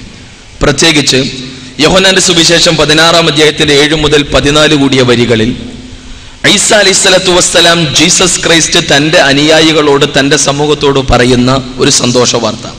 ഞാൻ പോകുന്നത് നിങ്ങളുടെ നന്മക്കാണ്. ഞാൻ പോകുന്നില്ലെങ്കിൽ സഹായകൻ നിങ്ങളുടെ അടുക്കിലേക്ക് കടന്നു വരികയില്ല. അവൻ കടന്നു വരികയും നിങ്ങളെ സകല സത്യത്തിലേക്ക് വഴി നടത്തുകയും ചെയ്യും. സത്യത്തെക്കുറിച്ചും നീതിയെക്കുറിച്ചും ന്യായവിധിയെക്കുറിച്ചും നിങ്ങളെ ബോധ്യപ്പെടുത്തും. അവൻ കേൾക്കുന്നതൊക്കെയും നിങ്ങളോട് സംസാരിക്കും. സ്വന്തം അധികാരത്തിൽ നിന്ന് സംസാരിക്കില്ല. അവൻ എന്നെ മഹത്വപ്പെടുത്തും, വരാനിരിക്കുന്ന കാര്യങ്ങൾ പ്രവചിക്കും. ഇന്ന അർത്ഥത്തിലുള്ള സന്തോഷ വാർത്തകൾ ഈസ അലൈഹിസ്സലാത്തു വസ്സലാം നൽകിയതായി, ജീസസ് നൽകിയതായി യോഹന്നാന്റെ സുവിശേഷം 16-ാം അധ്യായത്തിന്റെ 7 മുതൽ 14 വരെയുള്ള വരികളിൽ നമുക്ക് വായിക്കാൻ കഴിയുന്നുണ്ട്. ആ വചനങ്ങളിലൂടെ വസ്തുനിഷ്ഠമായി നമ്മൾ കാര്യങ്ങൾ നോക്കിക്കാണുമ്പോൾ ഈ വചനങ്ങളുമായി റസൂൽ കരീം സല്ലല്ലാഹു അലൈഹി വസല്ലമയാണ് ഏറ്റവും കൂടുതൽ യോജിക്കുന്നത് എന്നതൊരു പരമ യാഥാർത്ഥ്യമാണ്. ഇതേപോലെ തന്നെ മൂസ അലൈഹി സ്വലാത്തു വസ്സലാമിയുടെ സന്തോഷ വാർത്തയായി ആവർത്തന പുസ്തകം 18-ാം അധ്യായത്തിന്റെ 18-ാമത്തെ വചനത്തിലും വരാനിരിക്കുന്ന ഒരു പ്രവാചകനെ കുറിച്ചുള്ള സന്തോഷ വാർത്ത നൽകുന്നതായി യഹോവ മോസസിനോട് പഠിപ്പിക്കുന്നതായി നമുക്ക് ആവർത്തന പുസ്തകത്തിൽ കാണാം. അത് നിന്റെ സഹോദരന്മാരിൽ നിന്ന് അഥവാ കൃത്യമായി ഒരു പ്രവാചകൻ കടന്നു വരുമെന്നും സ്വന്തം അധികാരത്തിൽ നിന്ന് സംസാരിക്കാത്ത കേൾക്കുന്നതൊക്കെയും പറയുന്ന ഒരു പ്രവാചകൻ കടന്നു വരുമെന്നും അദ്ദേഹം പറയുന്ന കാര്യങ്ങൾ ചെവിക്കൊടുക്കാത്ത ആളുകളോട് ഞാൻ തന്നെ കണക്ക് ചോദിക്കുമെന്നുള്ള ശക്തമായ താക്കീതുകളും വരാനിരിക്കുന്ന പ്രവാചകനെ കുറിച്ചുള്ള സന്തോഷ വാർത്തയും യഹോവ മോസസിനോട് പറയുന്നതായി ആവർത്തന പുസ്തകത്തിന്റെ വരികളിലൂടെ നമുക്ക് വായിക്കാൻ കഴിയുന്നുണ്ട്. ആ വചനങ്ങളും മറ്റാരെക്കാളും ആ വചനങ്ങളുമായി ഇണങ്ങുന്നതും യോജിക്കുന്നതും പ്രവാചക മുത്ത് സല്ലല്ലാഹു അലൈഹി വസല്ലമയാണ്. ഇനി ലോകത്തിന്റെ വിവിധ കോണുകളിലേക്ക് പ്രവാചകന്മാർ കടന്നു വന്നിട്ടുണ്ട് എന്ന് വിശുദ്ധ ഖുർആൻ വ്യക്തമാക്കവേ, പ്രത്യേകിച്ച് ഇന്ത്യയിൽ താമസിക്കുന്ന നമ്മെ സംബന്ധിച്ചിടത്തോളം ഇന്ത്യയിലേക്കും പ്രവാചകന്മാർ കടന്നു വന്നിട്ടുണ്ടാവാം. അത്തരത്തിലുള്ള വല്ല പരാമർശങ്ങളും പ്രവാചക തിരുമേനി സല്ലല്ലാഹു അലൈഹി വസല്ലമയെ കുറിച്ചോ അല്ലെങ്കിൽ പ്രവാചകനുമായി സാമ്യമുള്ള വല്ല പരാമർശങ്ങളും ഉണ്ടോ എന്ന് നിലവിലുള്ള ഹൈന്ദവ ദാർശനിക പ്രമാണങ്ങളുടെ താളുകൾ മറിക്കുമ്പോൾ പ്രവാചക തിരുമേനി സല്ലല്ലാഹു അലൈഹി വസല്ലമയുമായി ഇണങ്ങുന്ന അല്ലെങ്കിൽ പ്രവാചക ജീവിതത്തിലേക്കും പ്രവാചക അനുചരന്മാരുടെ സ്വഭാവ സവിശേഷതയിലേക്കും സൂചനകൾ നൽകുന്ന ചില പരാമർശങ്ങൾ നമുക്ക് വായിക്കാനും മനസ്സിലാക്കാൻ കഴിയുന്നു. ഉദാഹരണം, ഹൈന്ദവ ദാർശനിക പ്രമാണങ്ങളിലെ ഏറെ ശ്രദ്ധേയമാണ് പുരാണങ്ങൾ. ആ പുരാണങ്ങളിൽ അഷ്ടാദശ പുരാണങ്ങളിൽ ഏറെ ശ്രദ്ധേയമായ ഭവിഷ്യൽ പുരാണം, വരാനിരിക്കുന്ന ഭാവി കാര്യങ്ങളെക്കുറിച്ച് പ്രവചനം നടത്തുന്ന പുരാണം. അതിൻ്റെ കർത്താവായി രചയിതാവായി ഹൈന്ദവ ദാർശനിക പണ്ഡിതന്മാർ തന്നെ പറയുന്നത് വ്യാസ മഹർഷിയാവാനാണ് സാധ്യത എന്ന്. എന്തായിരുന്നാലും ഈ ഭവിഷ്യൽ പുരാണത്തിലെ പ്രതിസർഗ പർവ്വം 3-ാം മണ്ഡലം 3-ാം അധ്യായത്തിന്റെ 5-ാമത്തെ വചനത്തിൽ വരാനിരിക്കുന്ന ഒരു അന്തിമാചാര്യനെ കുറിച്ചുള്ള ചില പരാമർശങ്ങൾ കാണാം. ഏതസ്മിന്നന്ധരെ മ്ലേച്ഛാചാര്യണ് സമന്വിത മഹാമത ഇരിക്കാത ശിഷ്യശാഖ സമന്വിതം. വരാനിരിക്കുന്ന ഒരു ആചാര്യൻ, അന്തിമാചാര്യൻ, വിദേശീയനാണ് അദ്ദേഹം. മഹാമത ഇരിക്കാത്ത മഹാമത് എന്ന് പേര് സ്വീകരിച്ച അദ്ദേഹം തന്റെ ശിഷ്യഗണങ്ങളുമായി കടന്നുവരും എന്ന് പറയുന്നു. ഇതേ ഭവിഷ്യൽ പുരാണത്തിലെ പ്രതിസർഗ പർവ്വം 3-ാം മണ്ഡലം 3-ാം അധ്യായത്തിന്റെ 25 മുതൽ 28 വരെയുള്ള വരികളിൽ ലിംഗച്ഛേദി ശിഖാഹീന സ്മൃശ്രുധാരി ചതുഷക ഉച്ചാലഭി സർവഭക്ഷി ഭവിഷ്യതി ജനമോ വിനകൗശലം ചവശവസ്തോക്ഷാം ഭക്ഷയാം മതമാം എന്നു തുടങ്ങുന്ന വരികളും നമുക്ക് കാണാം. അഥവാ വരാനിരിക്കുന്ന അന്തിമാചാര്യൻ മഹാമദ് എന്നു പേരുള്ള വിദേശീയനായ തന്റെ ശിഷ്യഗണങ്ങളുമായി കടന്നു വരുന്ന ഒരു പ്രവാചകൻ, അന്തിമാചാര്യൻ. ആ അന്തിമാചാര്യന്റെ ശിഷ്യഗണങ്ങളുടെ സവിശേഷതയായി ഭവിഷ്യൽ പുരാണം പറയുന്നത് അവർ ലിംഗാഗ്ര കർമ്മം ഛേദിക്കുന്നവരാണ്, സർക്കംസിഷൻ ചെയ്യുന്നവരാണ്, അവർ കുടുംബ വക്കാത്തവരാണ്, അവർ താടി വളർത്തുന്നവരാണ്, പ്രാർത്ഥനയ്ക്കു വേണ്ടി അത്യുച്ചത്തിൽ വിളിച്ചു പറയുന്നവരാണ്, മന്നിയൊഴിച്ച് മിക്ക മാംസ്യങ്ങളും ഭക്ഷിക്കുന്നവരാണ് അവർ. അതേപോലെ തന്നെ ധർമ്മത്തിന് വേണ്ടി വിപ്ലവം ചെയ്യുന്നവരാണ്, ആദർശ വിപ്ലവത്തിൽ ഏർപ്പെടുന്നവരാണ് അവർ എന്ന അർത്ഥത്തിലുള്ള വ്യക്തമായ പരാമർശങ്ങളെല്ലാം നമുക്ക് വായിക്കാൻ കഴിയുന്നു. ഇവിടെ ഭവിഷ്യൽ പുരാണത്തിലെ ഈ പ്രവചനവുമായി ബന്ധപ്പെട്ട് അന്തിമാചാര്യനെ കുറിച്ചുള്ള ഇത്തരത്തിലുള്ള വിശദീകരണങ്ങളുമായി ബന്ധപ്പെട്ട് ഏറ്റവും കൂടുതൽ ഇണങ്ങുന്നതും യോജിക്കുന്നതും മുഹമ്മദ് മുസ്തഫ സല്ലല്ലാഹു അലൈഹി വസല്ലമയാണ് എന്നും താടി വളർത്തുക എന്നതും കുടുംബം ഒഴിവാക്കുക എന്നതും അതോടൊപ്പം തന്നെ പ്രാർത്ഥനയ്ക്ക് വേണ്ടി അത്യുച്ചത്തിൽ വിളിച്ചു പറയുക ഹയ്യാലൽ സ്വലാ ഹയ്യാലൽ ഫലാ എന്ന പ്രാർത്ഥനയ്ക്ക് വേണ്ടിയുള്ള വിളിയാളങ്ങളെല്ലാം മുസ്ലിം സമൂഹത്തിലാണ് നിലനിൽക്കുന്നത് എന്നതും ഈ യാഥാർത്ഥ്യമാണ്. ചുരുക്കത്തിൽ വരാനിരിക്കുന്ന അന്തിമ പ്രവാചകൻ മുഹമ്മദ് മുസ്തഫ സല്ലല്ലാഹു അലൈഹി വസല്ലമയെ കുറിച്ച് മുൻകഴിഞ്ഞു പോയ പ്രവാചകന്മാർ ചില സന്തോഷ വാർത്തകൾ അറിയിച്ചിട്ടുണ്ട്, സുവിശേഷ വാർത്തകൾ മുന്നോട്ട് വെച്ചിട്ടുണ്ട്. ഇത് വിശുദ്ധ ഖുർആൻ വ്യക്തമാക്കവേ അത് എവിടെയാണ് എന്ന അർത്ഥത്തിലുള്ള തുറന്ന പഠനവുമായി ബൈബിൾ പഴയ പുതിയ നിയമ പുസ്തകങ്ങളുടെ താളുകൾ മറിക്കുമ്പോഴാണ് ഇത്തരത്തിലുള്ള സന്തോഷ വാർത്തകളെ നമുക്ക് വായിക്കാൻ കഴിയുന്നത്. ഭാരതീയർ എന്ന നിലയിൽ ഭാരതീയ ദാർശനിക പ്രമാണങ്ങളിൽ ഇതുമായി ഇണങ്ങുന്ന വല്ല വചനങ്ങളുമുണ്ടോ എന്ന അന്വേഷണമാണ് ഭവിഷ്യൽ പുരാണവുമായി ബന്ധപ്പെട്ട പരാമർശങ്ങളിൽ നമ്മളെ കൊണ്ടെത്തിക്കുന്നത്. എന്തായിരുന്നാലും അവസാനത്തെ പ്രവാചകനും വന്നു കഴിഞ്ഞു. ഇനി നമ്മെ സംബന്ധിച്ചിടത്തോളം നമ്മുടെ മുന്നിലുള്ള രക്ഷാമാർഗം, മോക്ഷത്തിന്റെ മാർഗം, സ്വർഗത്തിലേക്കുള്ള വഴിമാർഗം സ്രഷ്ടാവ് നമുക്കെല്ലാം മാർഗദർശനമായി അവതരിപ്പിച്ച വിശുദ്ധ ഖുർആനും ആ വിശുദ്ധ ഖുർആന്റെ പ്രായോഗിക ജീവിത മാതൃകയായ മുത്തു മുഹമ്മദ് മുസ്തഫ സല്ലല്ലാഹു അലൈഹി വസല്ലമയുമാണ്. അതുകൊണ്ട് തന്നെ നേരത്തെ ഇവിടെ സൂചിപ്പിച്ചതുപോലെ റസൂൽ കരീം സല്ലല്ലാഹു അലൈഹി വസല്ലമ നമ്മോട് പഠിപ്പിച്ചു, ഇദാ തറക്തു ഫീക്കും അംറൈൻ, രണ്ട് കാര്യങ്ങൾ നിങ്ങളെ ഞാൻ ഏൽപ്പിക്കുന്നു, നിങ്ങളെ ഏൽപ്പിക്കുന്നു. ഒന്ന് വിശുദ്ധ ഖുർആനാണ്, രണ്ട് പ്രവാചകന്റെ സുന്നത്താണ്.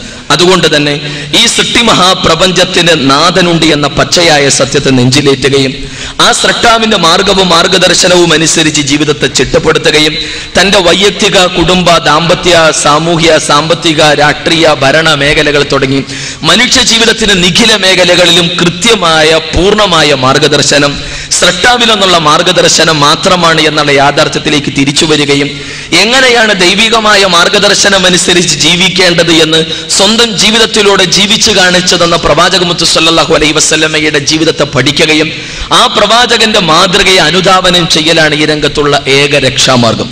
ഈ ഒരു തിരിച്ചറിവോടുകൂടെ ഇസ്ലാമി അറിയുകയും പഠിക്കുകയും പകർത്തുകയും അതോടൊപ്പം തന്നെ ലോകത്തിന്റെ മുന്നിൽ ഈ പച്ചയായ സത്യത്തെ പഠിപ്പിക്കുകയും വിശദീകരിച്ചു കൊടുക്കുകയും ചെയ്യുക എന്നത് ഇവിടെ കൂടിയ എല്ലാ മുസ്ലിങ്ങളുടെയും ഉത്തരവാദിത്വമാണ്. ഇത്തരത്തിലുള്ള അനവധി പ്രോഗ്രാമുകൾ ഈ പച്ചയായ സത്യത്തിൽ ലോകത്തിന് വിശദീകരിച്ചു കൊടുക്കുവാൻ വേണ്ടി സംഘടിപ്പിച്ചുകൊണ്ടിരിക്കുകയാണ്. ഇത്തരം പ്രോഗ്രാമുകളെ ആ ഒരർത്ഥത്തിൽ നോക്കിക്കാണുകയും വസ്തുനിഷ്ഠമായി കാര്യങ്ങളെ മനസ്സിലാക്കുകയും ചെയ്യണമെന്നാണ് ഈ വിഷയവുമായി ബന്ധപ്പെട്ട് കൂട്ടിച്ചേർത്താൻ.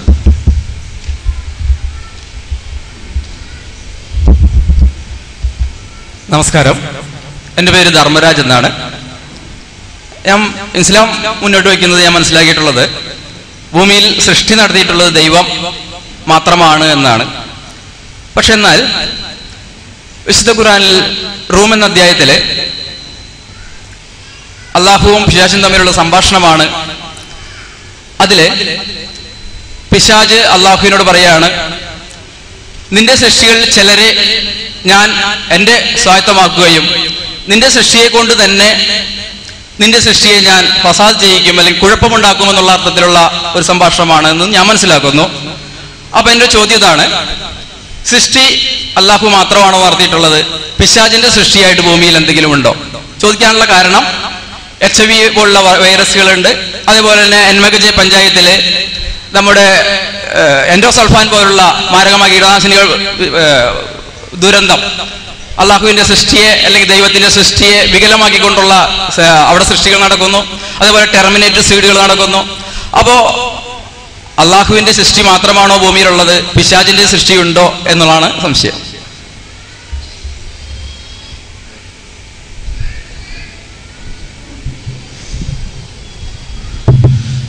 സുഹൃത്ത് ധർമ്മരാജന്റെ സംശയം സൂറത്ത് റൂമിലെ വചനമനുസരിച്ച് പിശാചും സൃഷ്ടിക്കുന്നു എന്ന രൂപത്തിലുള്ള ഒരു പരാമർശമുണ്ട്.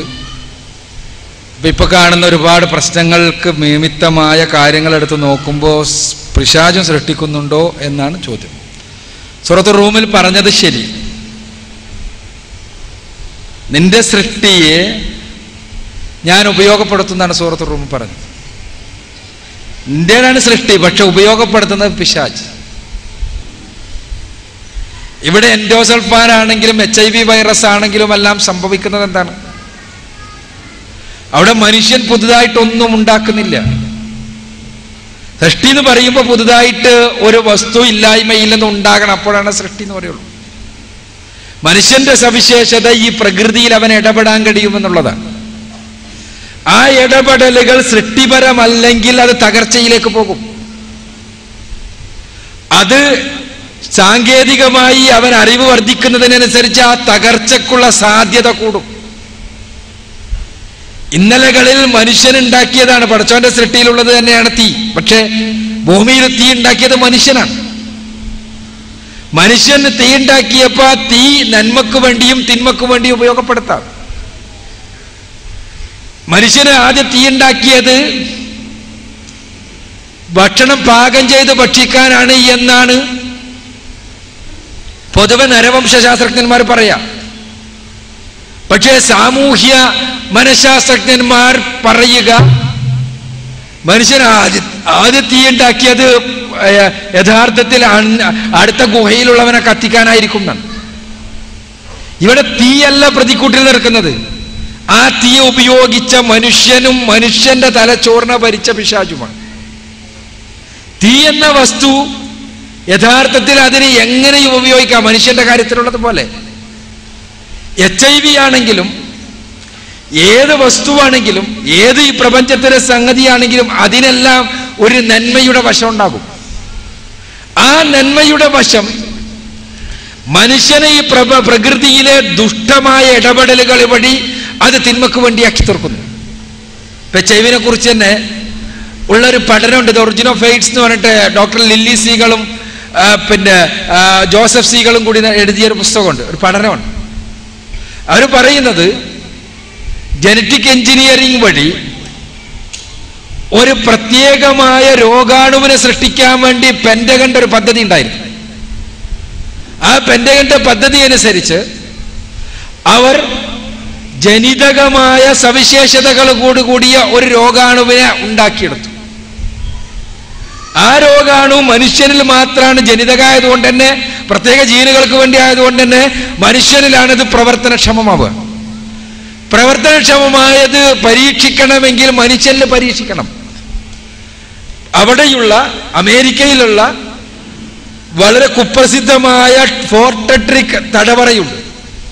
ഫോർട്ടട്രിക് തടവറ അവിടുത്തെ അധോലോകത്തെ കുറ്റവാളികളെ പാർപ്പിക്കുകയാണ്. അവിടെയുള്ള ഏതാനും കുറ്റവാളികൾക്ക് അവരുടെ ശരീരത്തിൽ ഈ രോഗാണുവിനെ പരീക്ഷിക്കുവാനും അങ്ങനെ പരീക്ഷിച്ചിട്ട് 3 മാസം കഴിഞ്ഞാൽ അവരെ വെറുതെ വിടാം എന്നുമുള്ള കണ്ടീഷന്റെ അടിസ്ഥാനത്തിൽ അവരത് പരീക്ഷിക്കാൻ വേണ്ടി സമ്മതിച്ചു. ആ സമ്മതിച്ചപ്പോ ഇവരറിയാത്ത രൂപത്തിൽ ഈ രോഗാണു ശരീരത്തിൽ കയറുകയും ഈ രോഗാണു ശരീരത്തിൽ 3 മാസമായിട്ടും ഒരു സിംറ്റംസും ഒരു ലക്ഷണവും കാണിക്കാഞ്ഞപ്പോ പെന്റഗണിലെ ശാസ്ത്രജ്ഞന്മാർ ഇത് പരാജയമാണെന്ന് വിധി എഴുതിയിട്ട് ഇവരെ അധോലോകത്തിലേക്ക് വിട്ടു. പെന്റഗണിലെ ശാസ്ത്രജ്ഞന്മാർ മുൻപ് മനസ്സിലാക്കിയിട്ടില്ലാത്ത രൂപത്തിൽ ഇതിനൊരു സുഷുപ്താവസ്ഥ ഉണ്ടായിരുന്നു. ഈ അണുവിന് HIV ആണ് അതുണ്ടാക്കിയതെന്നാണ് ലീലി സിംഗളും ജോസഫ് സിംഗളും കൂടി അവകാശപ്പെടുന്നത്. ഈ സുഷുപ്താവസ്ഥയിലായിരുന്ന ഈ 3 മാസക്കാലവും ഈ അണു സ്വാഭാവികമായും ഈ സുഷുപ്താവസ്ഥയിലുള്ള സമയത്ത് തന്നെ, ഇത് ഉറങ്ങിക്കിടക്കുന്ന സമയത്ത് തന്നെ ഇവർ പുറത്തിറങ്ങി. അവർ അധോലോകമായതുകൊണ്ട് തന്നെ അവര് ലൈംഗിക ബന്ധങ്ങളിലൂടെ മറ്റുമല്ല ഇതങ്ങനെ വളർത്തിയപ്പോ ഒരുപാട് കഴിഞ്ഞപ്പോഴാണ് എന്ത് വന്നത്, ഇതിന്റെ പുറത്തേക്ക് ഫലം വന്നത്. ആ ഫലമാണ് എയ്ഡ്സായി, വൈറസായി, പിന്നെ സിനിമാ നടന്മാർക്കായി ഇങ്ങനെ ആയത് എന്നാണ് ഇവർ പറയുന്നത്. ഇത് ഞാൻ ശരിയാണ്, സത്യസന്ധമാണ് എന്ന അടിസ്ഥാനത്തിലല്ല ഞാൻ പറയുന്നത്. ചിലപ്പോൾ ശരിയാകാം, തെറ്റാകാം. പക്ഷേ നമുക്കിത് മനസ്സിലാക്കി തരുന്നൊരു വസ്തുതയുണ്ട്. മനുഷ്യർ അവരുടെ സ്വാർത്ഥതയ്ക്ക് വേണ്ടി പൈശാചികമായ പ്രേരണയോടുകൂടി ഈ ഉള്ള പ്രകൃതിയെ ഉപയോഗപ്പെടുത്തിയപ്പോഴാണ് ഇത്തരം അപകടങ്ങൾ ഉണ്ടായതെന്നുള്ള വസ്തുത. ആ അപകടങ്ങൾ എവിടെയുണ്ടോ അവിടെയെല്ലാം നമ്മൾ കാണുക ഇത്തരം മനുഷ്യന്റെ ഇടപെടലുകളാണ്. അല്ലെങ്കിൽ നമ്മൾ ആലോചിച്ചാൽ പോരെ, നമ്മൾ എയ്ഡ്സ് പകരുന്നത് എങ്ങനെയാണ്? എങ്ങനെയാണ്? ലൈംഗിക ബന്ധത്തിലൂടെ എന്ന് പറഞ്ഞാൽ പിന്നെ നിയമപരമല്ലാത്ത ലൈംഗിക ബന്ധത്തിലൂടെ അഥവാ വിവാഹത്തിലൂടെ അല്ലാതെ ഉള്ള ബന്ധങ്ങൾ ഉണ്ടാകുമ്പോഴാണ് പടരുന്നത്. അതിലൂടെ ഉണ്ടായ ഒരു സാധനമാണെങ്കിൽ സത്യത്തിൽ ജന്തുക്കളിലല്ല എയ്ഡ്സ് ഉണ്ടായിട്ട് ജന്തുക്കളൊന്നും ബാക്കി ഉണ്ടാകാൻ പാടില്ല. കാരണം ജന്തുക്കൾക്ക് ഇങ്ങനത്തെ ഒരു ഇണ എന്നുള്ളൊരു സങ്കല്പം തന്നെ ഇല്ലല്ലോ. ഒരു ഇണ മാത്രം വിശ്വസ്തതാപൂർവ്വം, എയ്ഡ്സിന്റെ പരസ്യത വിശ്വസ്തതാപൂർവ്വമുള്ള ലൈംഗിക ബന്ധമാണ് എയ്ഡ്സിന്റെ മാർഗം. വിശ്വസ്തതാപൂർവ്വ ലൈംഗിക ബന്ധം എന്നുള്ള ഒരു ഏർപ്പാട് തന്നെ മൃഗങ്ങൾക്ക് പരിചയമില്ലല്ലോ. പക്ഷെ എന്നിട്ടും അവിടെ എയ്ഡ്സോ ഗൊണേറിയയോ സിഫിലീസോ ഒന്നും ഉണ്ടാവണില്ല. മനുഷ്യലോകത്ത് മാത്രം ഉണ്ടാകുന്നു. എന്തുകൊണ്ട്? മനുഷ്യന്റെ പ്രകൃതിയിലുള്ള തെറ്റായ ഇടപെടൽ കൊണ്ട്, വൈശാചികമായ ഇടപെടലുകൾ കൊണ്ട് എന്നാണ് അതിനുള്ള ഉത്തരം. നേരത്തെ ഇവിടെ സൂചിപ്പിച്ചതുപോലെ സമയം അവസാനിക്കുകയാണ്. അതുകൊണ്ട് തന്നെ നിങ്ങളോട് കൂടുതൽ പഠനത്തിന് വേണ്ടി ഞങ്ങളുമായി നിച്ച് ഓഫ് ട്രൂത്തുമായി ബന്ധപ്പെടുകയോ ഞങ്ങളുടെ CD-കളും കാസറ്റുകളുമെല്ലാം ഉപയോഗപ്പെടുത്തുകയോ പുസ്തകങ്ങൾ ഉപയോഗപ്പെടുത്തുകയോ ചെയ്യണമെന്നും ഇവിടെ അടുത്ത് തന്നെ ഉള്ള നിച്ച് ഓഫ് ട്രൂത്ത് സെൻ്ററുകളുമായി നിങ്ങൾക്ക് ബന്ധപ്പെടാമെന്നും എറണാകുളത്തുള്ള നിച്ച് ഓഫ് ട്രൂത്ത് സെൻ്ററിലേക്ക് നിങ്ങൾക്ക് നേരത്തിന് ബന്ധപ്പെടാമെന്നും അറിയിക്കുകയാണ്. തീർച്ചയായും ഈ വിഷയം അവതരിപ്പിച്ചപ്പോൾ ഞാനിവിടെ നേരത്തെ ചോദ്യങ്ങൾക്ക് ഉത്തരം പറഞ്ഞപ്പോൾ സൂചിപ്പിച്ചതുപോലെ ഇത് സത്യമാണ് എന്ന പൂർണ്ണ ബോധ്യം കൊണ്ടാണ് നിങ്ങളുടെ മുന്നിൽ വന്നുകൊണ്ട് ഇത് പറയാൻ നമ്മളെ പ്രേരിപ്പിക്കുന്നത്. അത് സത്യമാണ് എന്ന് ധൈര്യത്തോടു കൂടി പറയാൻ നമുക്ക് പ്രചോദനമാകുന്നത് പരിശുദ്ധ ഖുർആനിൽ പരിശുദ്ധ ഖുർആൻ സത്യമാണ് എന്നും ദൈവികമാണ് എന്നുമുള്ള ബോധ്യമാണ്. നിങ്ങൾക്കും പരിശോധിക്കാവുന്നതാണ് ഖുർആനിനെയും പ്രവാചകന്റെ ജീവിതത്തെയും. അത് പരിശോധിച്ചാൽ നിങ്ങൾക്കും ബോധ്യപ്പെടും അത് സത്യസന്ധമാണ് എന്നും പൂർണ്ണമായും ദൈവികമാണ് എന്നുമുള്ള വസ്തുത. അത് മനസ്സിലാക്കുമ്പോൾ നമ്മൾ ഇതിവിടെ പറയാൻ നമ്മളെ പ്രേരിപ്പിക്കുന്നത് ആത്യന്തികമായി മരണത്തിന് ശേഷമുള്ള ജീവിതമുണ്ടെന്നും അവിടെ രക്ഷയും ശിക്ഷയുമുണ്ട് എന്നുമുള്ള ബോധമാണ്. ആ രക്ഷാശിക്ഷകൾ വസ്തുതയാണ്, സത്യമാണ്. അതുകൊണ്ട് തന്നെ ആ വസ്തുത മുന്നിൽ വെച്ചുകൊണ്ട് നിങ്ങൾ കൂടുതൽ പഠിക്കണമെന്നും മനസ്സിലാക്കണമെന്നും അറിയണമെന്നും ഖുർആനിനെയും പ്രവാചക ജീവിതത്തെയും പഠനവിധേയമാക്കണമെന്നും അഭ്യർത്ഥിക്കുകയാണ്. പടച്ചതമ്പുരാൻ ഇവിടെ നമ്മൾ കൂടിയിരുന്നത് പോലെ നാളെ പടച്ചതമ്പുരാന്റെ അനുഗ്രഹങ്ങളുടെ ഭവനമായ സ്വർഗ്ഗലോകത്ത് കൂടിയിരിക്കുവാൻ നമ്മെ അനുഗ്രഹിക്കുമാറാകട്ടെ എന്ന് പ്രാർത്ഥിക്കുന്നു. വാഹൃദവാൻ അൽഹംദുലില്ലാഹി റബ്ബിൽ ആലമീൻ. അസ്സലാമു അലൈക്കും. ഇസ്ലാമിക പ്രബോധനം ഓരോ മുസ്ലിമിന്റെയും ബാധ്യതയാണ്. ഈ ബാധ്യത നിർവഹിക്കുന്നതിനുള്ള ഒരു കൂട്ടായ്മയാണ് നിച്ച് ഓഫ് ട്രൂത്ത്.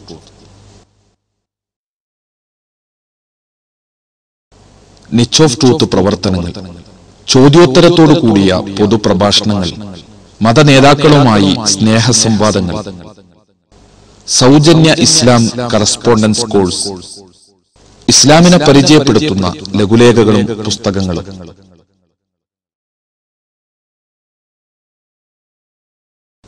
പ്രബോധനത്തിന് മാത്രമായി ഒരു ദൃശ്യശ്രാവ്യ മാധ്യമം ക്രിയേറ്റീവ് മീഡിയ. ഇസ്ലാമിക പ്രബോധനത്തിന് മാത്രമായി ഒരു ആനുകാലികം സ്നേഹസംവാദം മാസിക. ഇസ്ലാമിനെ കുറിച്ച് സത്യസന്ധവും ശാസ്ത്രീയവുമായ അറിവ് നൽകുന്ന ഇന്റർനെറ്റ് സൈറ്റ്. ലോകപ്രശസ്ത ഇസ്ലാമിക പ്രബോധകരുടെ കാസറ്റുകളുള്ള ലൈബ്രറി.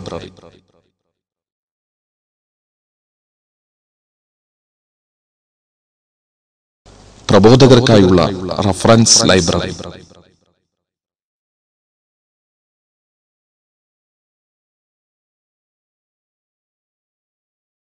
പ്രബോധന പരിശീലന ക്യാമ്പുകൾ, ദഅവ വർക്ക്ഷോപ്പുകൾ.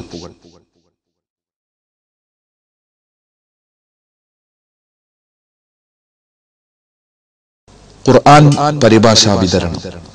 നാദ, സത്യമത സന്ദേശ പ്രചരണത്തിനു വേണ്ടിയുള്ള വിനീതമായ ഒരു സംരംഭമാണിത്. നീ ഏൽപ്പിച്ച ഉത്തരവാദിത്വത്തിന്റെ നിർവഹണത്തിനു വേണ്ടിയുള്ള എളിയ ശ്രമം.